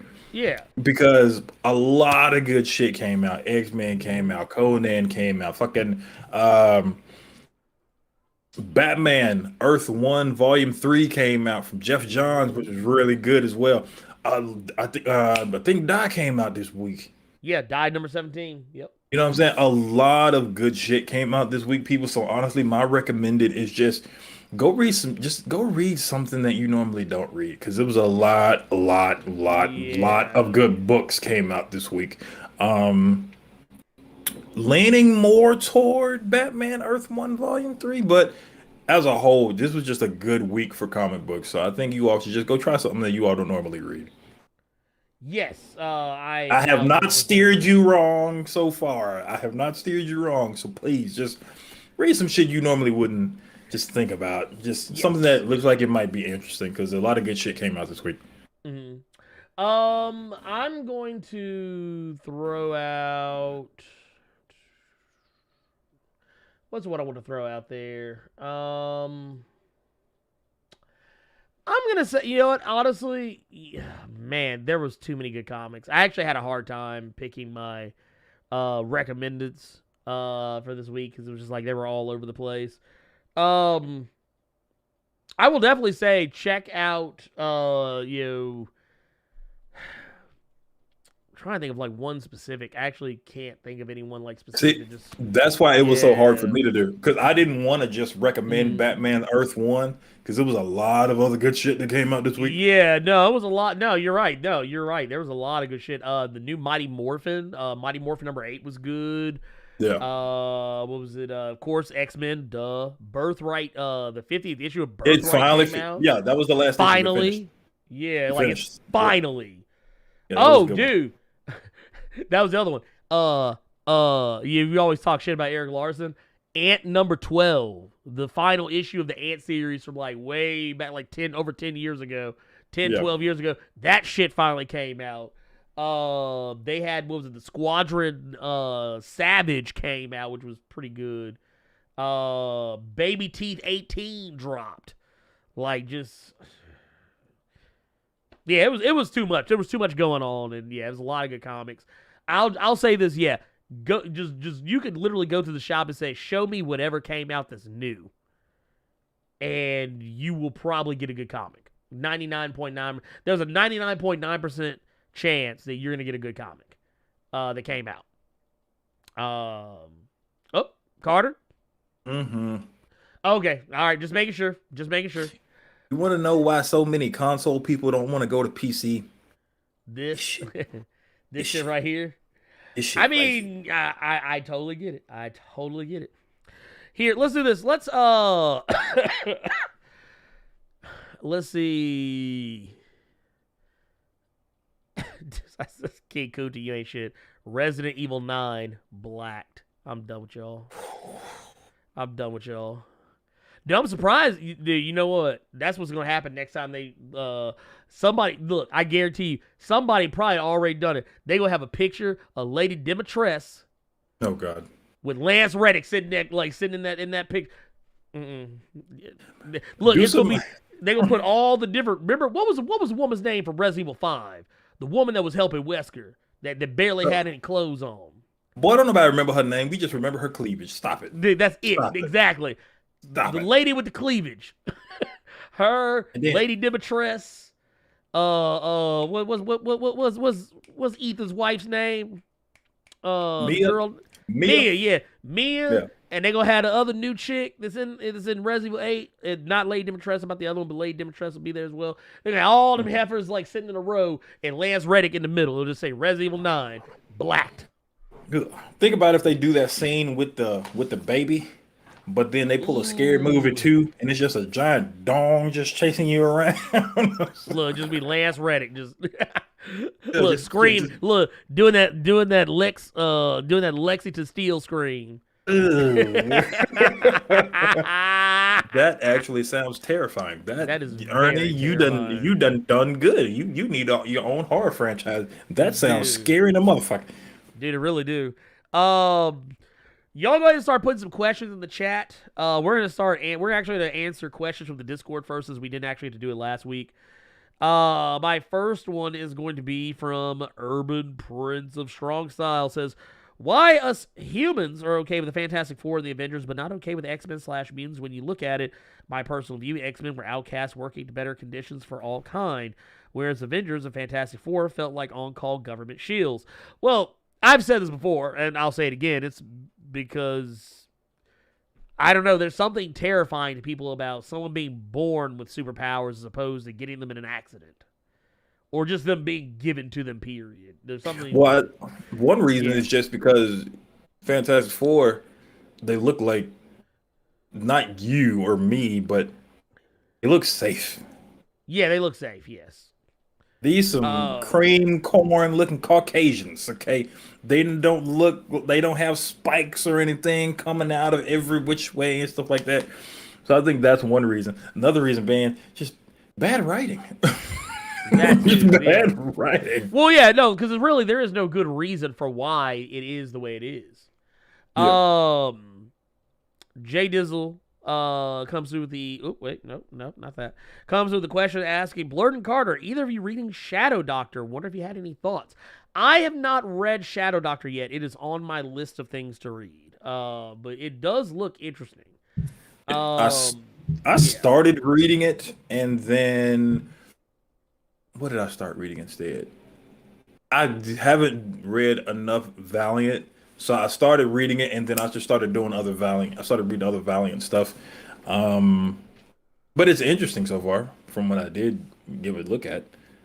Yeah, I mean, for those who don't know, it's basically a story. This is actually about this is a true story, by the way. Yeah. About Nathaniel Calloway. For those who don't know, he was a doctor. He graduated med school.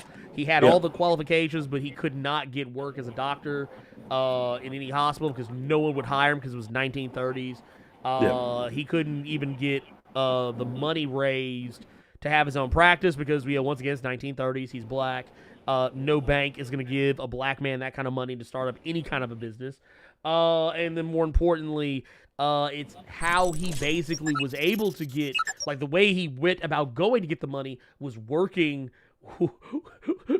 with fucking Al Capone. Yeah. It's crazy. It's a crazy, like honestly, I'm surprised. I don't know. I'm surprised this hasn't been made into a movie. Maybe it will be. But no, I've not read it, but it is on my list. Yasuke asked, have any of y'all been reading Shadecraft, and what are your thoughts? Also, with E3 coming up, which technically is right now, do you think we'll get some new gameplay for Gotham Knights? Also, that new Firepower. And we only find them when they're dead, though. Yes, those. Shadecraft. Yes, I am reading Shadecraft. I'm caught up on issue number 3. I like it. I think I heard that it may actually get made into a TV show. But I don't know. That would not surprise me. That would not surprise me in the fucking slightest. No. When it comes to Arkham Knight, no, you're not gonna see shit on Arkham Knight, dude. That it was pushed back for a reason. Yeah. I don't think we're gonna hear anything from that game for a while. I wouldn't be looking for it. Yeah, when it comes to Shadecraft, I have not started it yet, but it is on the agenda because when I found out it was done by the same person who's been doing the Lucifer TV show, which it's a guilty pleasure of mine. So that book is on the to-do list. It is, it is done by Joe Henderson, and that last season of Lucifer was actually interesting with the old boy from Allstate being God. It was interesting. Oh, God, yeah. Yeah. What about, have you checked out Firepower and we only find them when they're dead? No, because Firepower, I'm waiting until it finishes because you keep talking about it. I'm trying to, if I hadn't read Die and I hadn't read Batman Earth 1, I was actually gonna start Something's Killing the Children because you kept talking about it. Okay, yeah. Dude, that's I was another gonna good. start that one. Yes. Yeah. All of those. Blackbone says, what are some comic books coming out at the moment that are being slept on? Personally, I think Runaways is painfully slept on. You know, Wow. I've actually been kind of off and on keeping an eye on Runaways. It always looks like something's amazing going on there, but I never hear anybody talk about it. Who's writing that book? You know what? Here. Let's find out. Let's see. Okay, so right now it is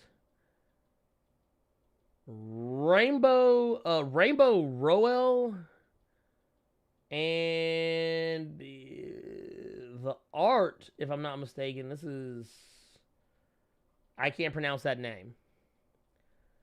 I'm not familiar. You know what? I'm not familiar with their. I don't know if I'm familiar with their work. Now that I'm thinking about it. Yeah. I don't think I'm familiar with their work. Oh no, I hadn't picked up a Runaways book since Brian K. Vaughan was on it. I'm gonna keep it a buck with you. So that'll be something I can keep my eye on as well. Okay, I know. All right, I know who they are. I know who they are now. Okay. Never mind. Okay. They were writing Miss Marvel. Okay. For a little bit. I don't know if they wrote them like regularly, but they did write some of the Kamala Khan Miss Marvel. But yeah. I mean, I'm here for it. I mean, I like seeing that they're doing a lot with the characters, like kind of like they're I guess aging up, like they're growing into becoming like more than what they initially start as. So, I mean, I'm here for it, dude. I like seeing character growth. You know what I mean? Okay, these don't count because these were questions for Vita Ayala the other day. Let's see here. Okay. Okay. Let's get another. We got another one here from the Urban Prince of Strong Style. I don't want. Oh man, I hate I did that. I hate I did that because I threw my. Oh, I hate how Discord does that on your phone. When you try to like read like if a notification pops, you try and slide it away, and then it takes you to the notification instead of getting rid of it. Okay, so Urban Prince of Strong Style asked, before we were so rudely interrupted, would you be interested if Marvel did a storyline event where Red Skull returned and became the president of the United States of America and succeeded like Trump did? I can see that work. That was Red Skull when he had that was Red Skull when he had Xavier's brain, except they didn't do it right. Yeah, they fucked it up. Like if they actually did it right, yes. They actually like honestly, you're kind of seeing seeds of it with the whole thing where Red Skull is basically like Jordan Peterson. Yeah. And Ta-Nehisi Coates is Captain America. Like it's kind of already been set up, and they kind of slick tried to do it with Secret Empire, like kind of the road to Secret Empire on the side when they were showing Red Skull basically like riling up all of these like alt-right people, like trying to get them like all like up in a tizzy or whatever. Don't usually get to say that, use that word in a sentence, tizzy. But I mean, I would read. I mean, if it was done correctly, if you get the right person on it, yeah, I'd read that shit. Blackbone asks, Ernie and Carter, how would y'all feel about Cable showing up in the Loki Disney Plus series? Personally, I would find it weird if Cable didn't show up at least once on the show. If not this season, then season 2. He's like Marvel's time travel guy, and it'd be pretty cool to see Josh Brolin alongside Tom Hiddleston. Here's the reason why I don't think it'll happen. At least you mean here's the reason why it won't happen. Oh. Come on now, let's not bullshit. Like get that shit out your mind, dog. So here's the thing. Josh Brolin, of course, already plays Thanos. And he doesn't really change his voice all that much. Which I don't know. That's gonna be a weird thing for Marvel because they actually do have more than just Josh Brolin playing multiple characters in the same cinematic universe. So it's gonna be kind of weird, but it's the fact that if they had already introduced mutants on some level in the Marvel Cinematic Universe, like really introduce them, I would say, yeah, I would be shocked if we did see it. But but I don't know if I would want Cable to be the first mutant that I ever saw in the Marvel Cinematic Universe. Like, I don't know. I don't know about that one. I don't know, Carter, what do you think? Fuck out of here. Like I get why you're asking the question because of the whole time variant stuff, but that's still a Fox thing, and that would be that would be nasty if that's how we get if we get X-Men in the MCU because of Loki. Yeah. I think it's clear as day that Kevin Feige has something big planned since they introduced him in the X-Men comics. So now we know they're in the MCU officially now. So it's clear that Kevin Feige has something big planned. I think he has something bigger planned than just being a one-off on an episode of Loki. I think Loki is going to be. I'm more so interested in seeing who this other variant version of Loki is. Is it a woman? Is it? I think it's the female Loki. Okay, that'll be something to see. That'll be interesting. I think it's the female Loki. Can I just give that show its flowers because that ending theme is fire. I like it. Actually, I like the whole setup of the show. Yeah, like the way the shows, like the yeah, the way that it does what it does. Like, yeah, like it's a good show, but just from a music standpoint, that ending theme I thought was fucking gangster. Yes. Here, let me see something real quick because I think I missed one.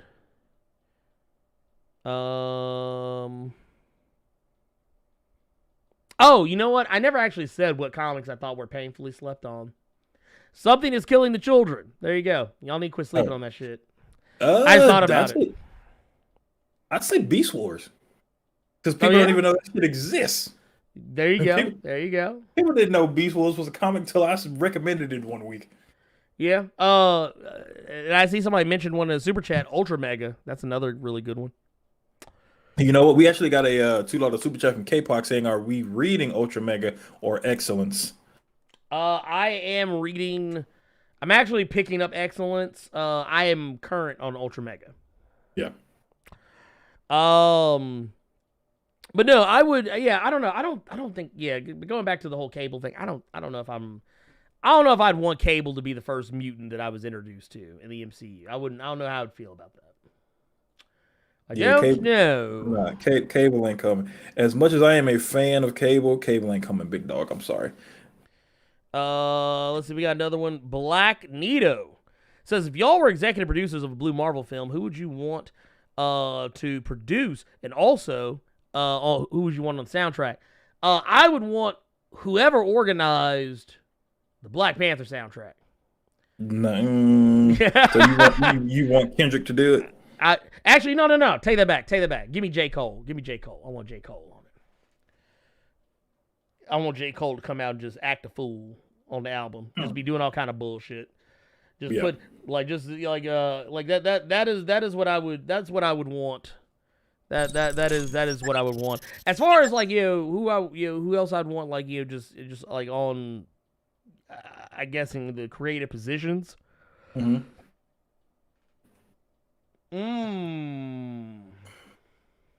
Man, I don't know.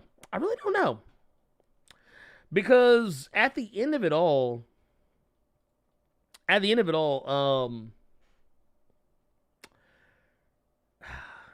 there's certain. Okay, I will say this: as far as like a director, I would want someone who is tested on when it comes to period pieces, because Blue Marvel to me kind of has to be that.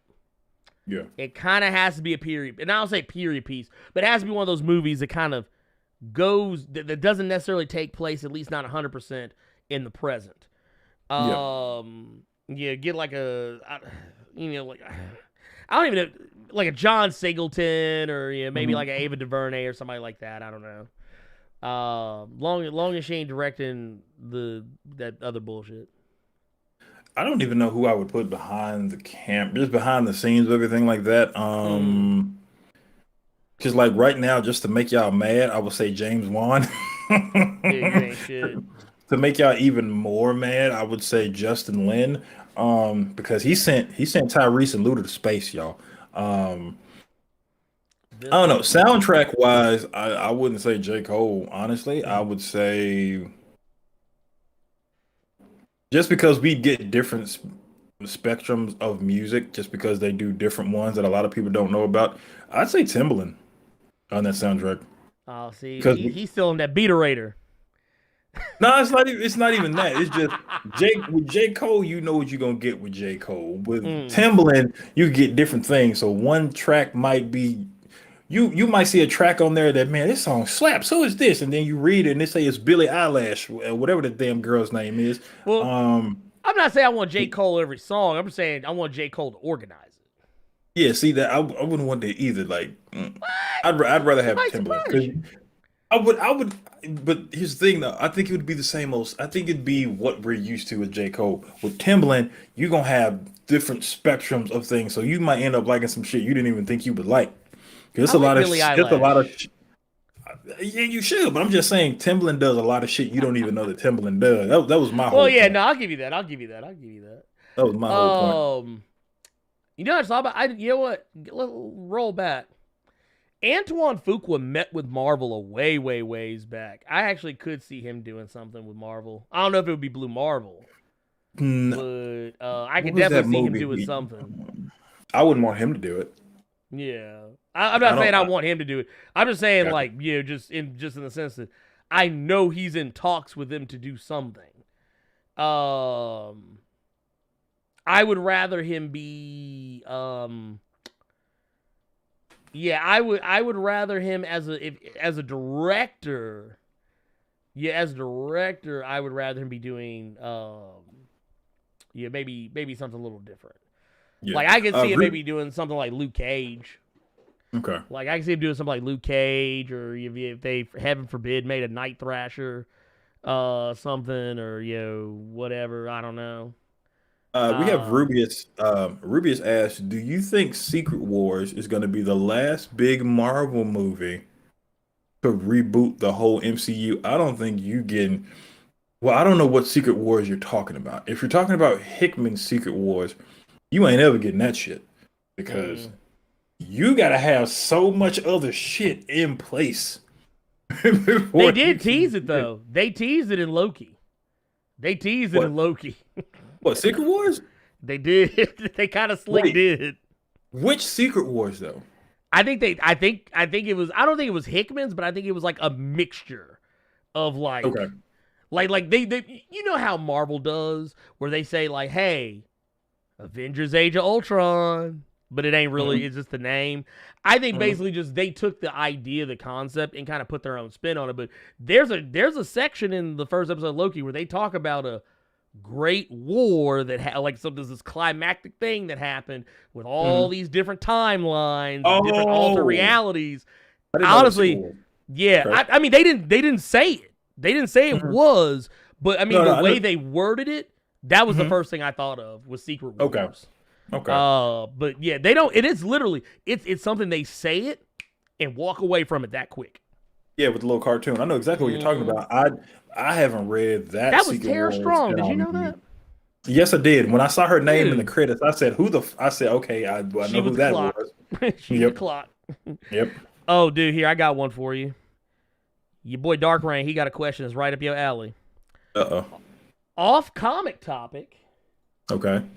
Roman Reigns storyline. Best thing going in WWE currently? Question. On SmackDown, yeah. Yeah, I'm about to say, it's definitely better than the shit they do with Alexa Bliss. And Shayna Baszler. Lord. I don't even know what a Shayna Baszler is. I know the SmackDown stuff. That's interesting just because of the Roman Reigns stuff. I don't even. Here's the thing. I don't watch it like that anymore. Period. The reason you all saw me wearing that shirt is because I think that's funny to me. Just motherfucker walking around shirt saying head of the table. Because I told Ernie, there was a certain woman that I've been in an entanglement with, I was gonna smash while wearing that shirt and tell her to call me the head of the table. But I just think the head of the table is a funny little like moniker to have. I mostly keep up with a lot of WWE crap with YouTube clips. Like, did you see what Roman Reigns did to Rey Mysterio's kid? Yes. Yeah, When 'cause I they're tell setting you- them up for Hell in a Cell. if I'm But not did you see mistaken. what he did to him on SmackDown yesterday? Oh no, not on SmackDown. No. So basically, he did the what's the name of that fucking move? It's called a border toss. Roman picked him up like he was gonna power bomb him, and then chucked him out the ring. Like literally, just threw him out the ring Like, and the goofy. oh, he did him like Mike Awesome used to do Masato Tanaka at ECW. Damn. Yes, but it was power bomb Damn. style, and then your Yeah, that's how goofy Mike Awesome sound- used to do it. Your goofy Yeah. sound goes great with Oh. that clip. Look, hit him with that. Dude, okay, so real talk. In ECW, Mike Awesome, God rest his soul, whenever he would wrestle Masato Tanaka or like Spike Dudley, actually he did it more to Spike Dudley than anybody else. He would pick him up to power bomb because he used to do the awesome bomb. It was basically like Razor's Edge, but he instead of just dropping you, he would throw you. He would do that to Spike Dudley and fling him into the crowd in ECW. This shit was Well, so the Yeah. Roman Reigns one was not an outsider's edge of his arm. Like he literally just picked him up like Picked a him power like, bomb and just yeet. damn. And just yeeting him out the ring. It was hilarious. Damn. That's well. I see we got another $5. We got a $5 Oh, yeah, we super got chat $5 super chat here too. Yeah. from King Kunta. Hey Carter, Loaded Lux and Daylight battling later on this year. Who you got winning? Loaded Lux will win it. But then after a week, people will say that Daylight won it because Daylight has a lot of shit that he says that will go over people's heads until they start rewatching it and start putting shit together. Yeah. If you've seen anything Daylight, you will see the face value stuff, but not hear the 6-7 other fire ass lines that he said beforehand. You'll pick it up a So- week later. You'll be like, exactly. Oh, shit. So yeah, I think Loaded Lux will keep it and I don't mean for this to sound fucked up, but Loaded Lux will dumb it down enough to where everybody will respond to the quick hits. Daylight is more a thinking man's kind of thing. Nah, I can see that. King Kuda also has one $2 super chat. Says Steve Harvey is the MCU Green Goblin. So I'm gonna say something. I would not be mad, but I'm gonna tell you why. Because I was just recently watching this last night. I was watching the newest season of Fargo with Chris Rock. So seeing a funny person being serious in a dramatic role is sometimes interesting because I watched Fargo with Chris Rock and then I went and watched Spiral as well. So you don't know. He could. I doubt it, but he could. Well, Because comedic actors people usually do have dramatic acting background. They have to be able to sell something. So But the thing is, I don't think Steve Harvey has that. I think it would be because here's the thing. But you know what? I could be wrong. People didn't think Chris Tucker had it. Then you see, and he's done some. If you haven't seen, I was gonna say Dead Presidents, but that's not a good example. it is, but it isn't. Because he was more so Chris Rock in that movie. He was just a Yeah. junkie Chris Tucker. Excuse me. Oh, he was just a junkie Chris Silver Tucker. Linings Playbook. Silver Linings Playbook. Mhm. We right here. Yep. We right here. Silver Linings Playbook, which was a good movie by itself. but Very good, He was good in that movie. When that in motherfucker the showed up, series I role. hollered. I hollered when that I motherfucker did walked in. not expect to see him come in there like at all. Because he felt real. He actually Yeah. he wasn't being Chris Tucker. He was playing someone. Yeah, that was pretty much. Yeah, he had his own problems. Yeah, that elevator wasn't all the way up. Chandler wasn't all the way up. Gerard. Daylight 3-0. Maybe you didn't hear what I said. I'm not saying you're wrong, but I'm just saying Loaded Lux will win off rip until people realize the bars and shit that went over their heads with Daylight, and then they're gonna realize they were fucking wrong. So that's how I think that's gonna go. Just another monster said, "Wait, Rey Mysterio has a kid? Yes, and he is taller than him." Well, technically, it was Eddie Guerrero's son. That was storyline was so bad. That Oh, storyline man. was awful. Yeah. Technically, in storyline, it was Eddie Guerrero's kid, but it's actually oh my god. Anyway, Let me see. yeah. Mailman saying, I remember when my friends wanted Ice Cube to play J. Jonah Jameson. You have some ugly ass friends. Don't go around those people. I wouldn't trust them with my groceries. Don't go around those people anymore, okay? Wait, Ice they Cube wanted Ice Cube. as J. Jonah Jameson. Ooh, Lord, they need their ass whipped. Why they do that? They need their ass whipped. Ugh. Wait, said Eric Morgan with the $5 super chat says y'all going for the Guinness record for longest live or what? Well, okay, so here's the funny thing: we actually have only been live for 3 hours, which is about par for the course. Typically we start at 12. Today we started at 2. Because which I don't know. I don't know if that actually worked out better or not for other people. It seemed like it was about par for the course. But yeah, Mailman, your friends are ugly. Like I would kick them in the shin with a steel toe boot. Don't trust them around your kids if you have kids or some nieces and nephews if they want Ice Cube as J. Jonah Jameson. Them ugly motherfuckers probably want they want Will Ferrell as Magneto. No, I'm good. Look, now here's a good one. They want Seth Rogen as Blade. I'm good. No, They want Savage Dragon as Ernie. Dude, they bet not ever. They bet not never. No. John Stewart asks, if you could cast Orlando Jones in a role, what would it be, if any? Orlando Jones? Wait, which one? Dr. Voodoo. Dr. Voodoo? Okay. Yeah. All right. Sorcerer Supreme. Dr. Voodoo. Yeah. Put some respect on his name. For me, that one's weird. Who else? I'm thinking about it. Okay, I got you one. I'm gonna fuck y'all up. Purple Man. I don't know, because old boy did such a damn good job. Like, David Tennant. David Tennant did a great job. He did a great job. Yeah, David Tennant did something that was good. Oh yeah, no. He was fantastic. But I think Orlando Jones, he would turn that shit out. By the way, did you see that motherfucker his shit on Twitter? What you mean? That man said, until further notice, all posts from this account will be focused on the human rights nightmare unfolding in Ethiopia. If you need to unfollow me because reasons, I overstand. They don't really care about us. I ain't mad at the brother, dude. That boy said Orlando Jones is show enough. Get your ass out of here, dog. Your braids are a little bit too tight right now. Jessica.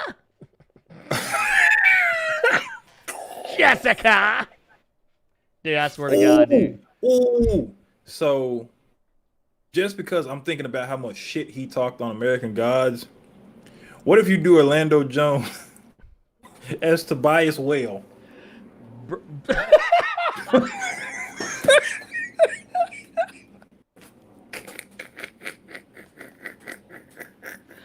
I'm done with you, motherfuckers. Okay, I'm done now. I'm done. I'm done. Oh my God. Anyway, all right. Look, we actually have gone a little longer than I initially had planned for the day. I'm actually gonna get out of here because it's time to go kick it with the fam bam and do the damn thing. But we're pretty much all chilling. Everything is good here at the house. Nothing bad is going on. We're just it's really weird. I don't know how to explain the situation, but basically just know that this was a person who came from my wife's side of the family, and without telling too much of their business, he was a person who came from a very problematic family. For those who don't know, my wife is white. And he was an 85-year-old man who lived in the South. He lived in Mississippi. Yes. He was an 85-year-old man that lived in Mississippi, and he came from a problematic family, a family that we don't really have a whole heap of a lot to do with. But he was a good man, at least in the time that I knew him, because for a man who came from a family that is incredibly racist, he was always nice to me.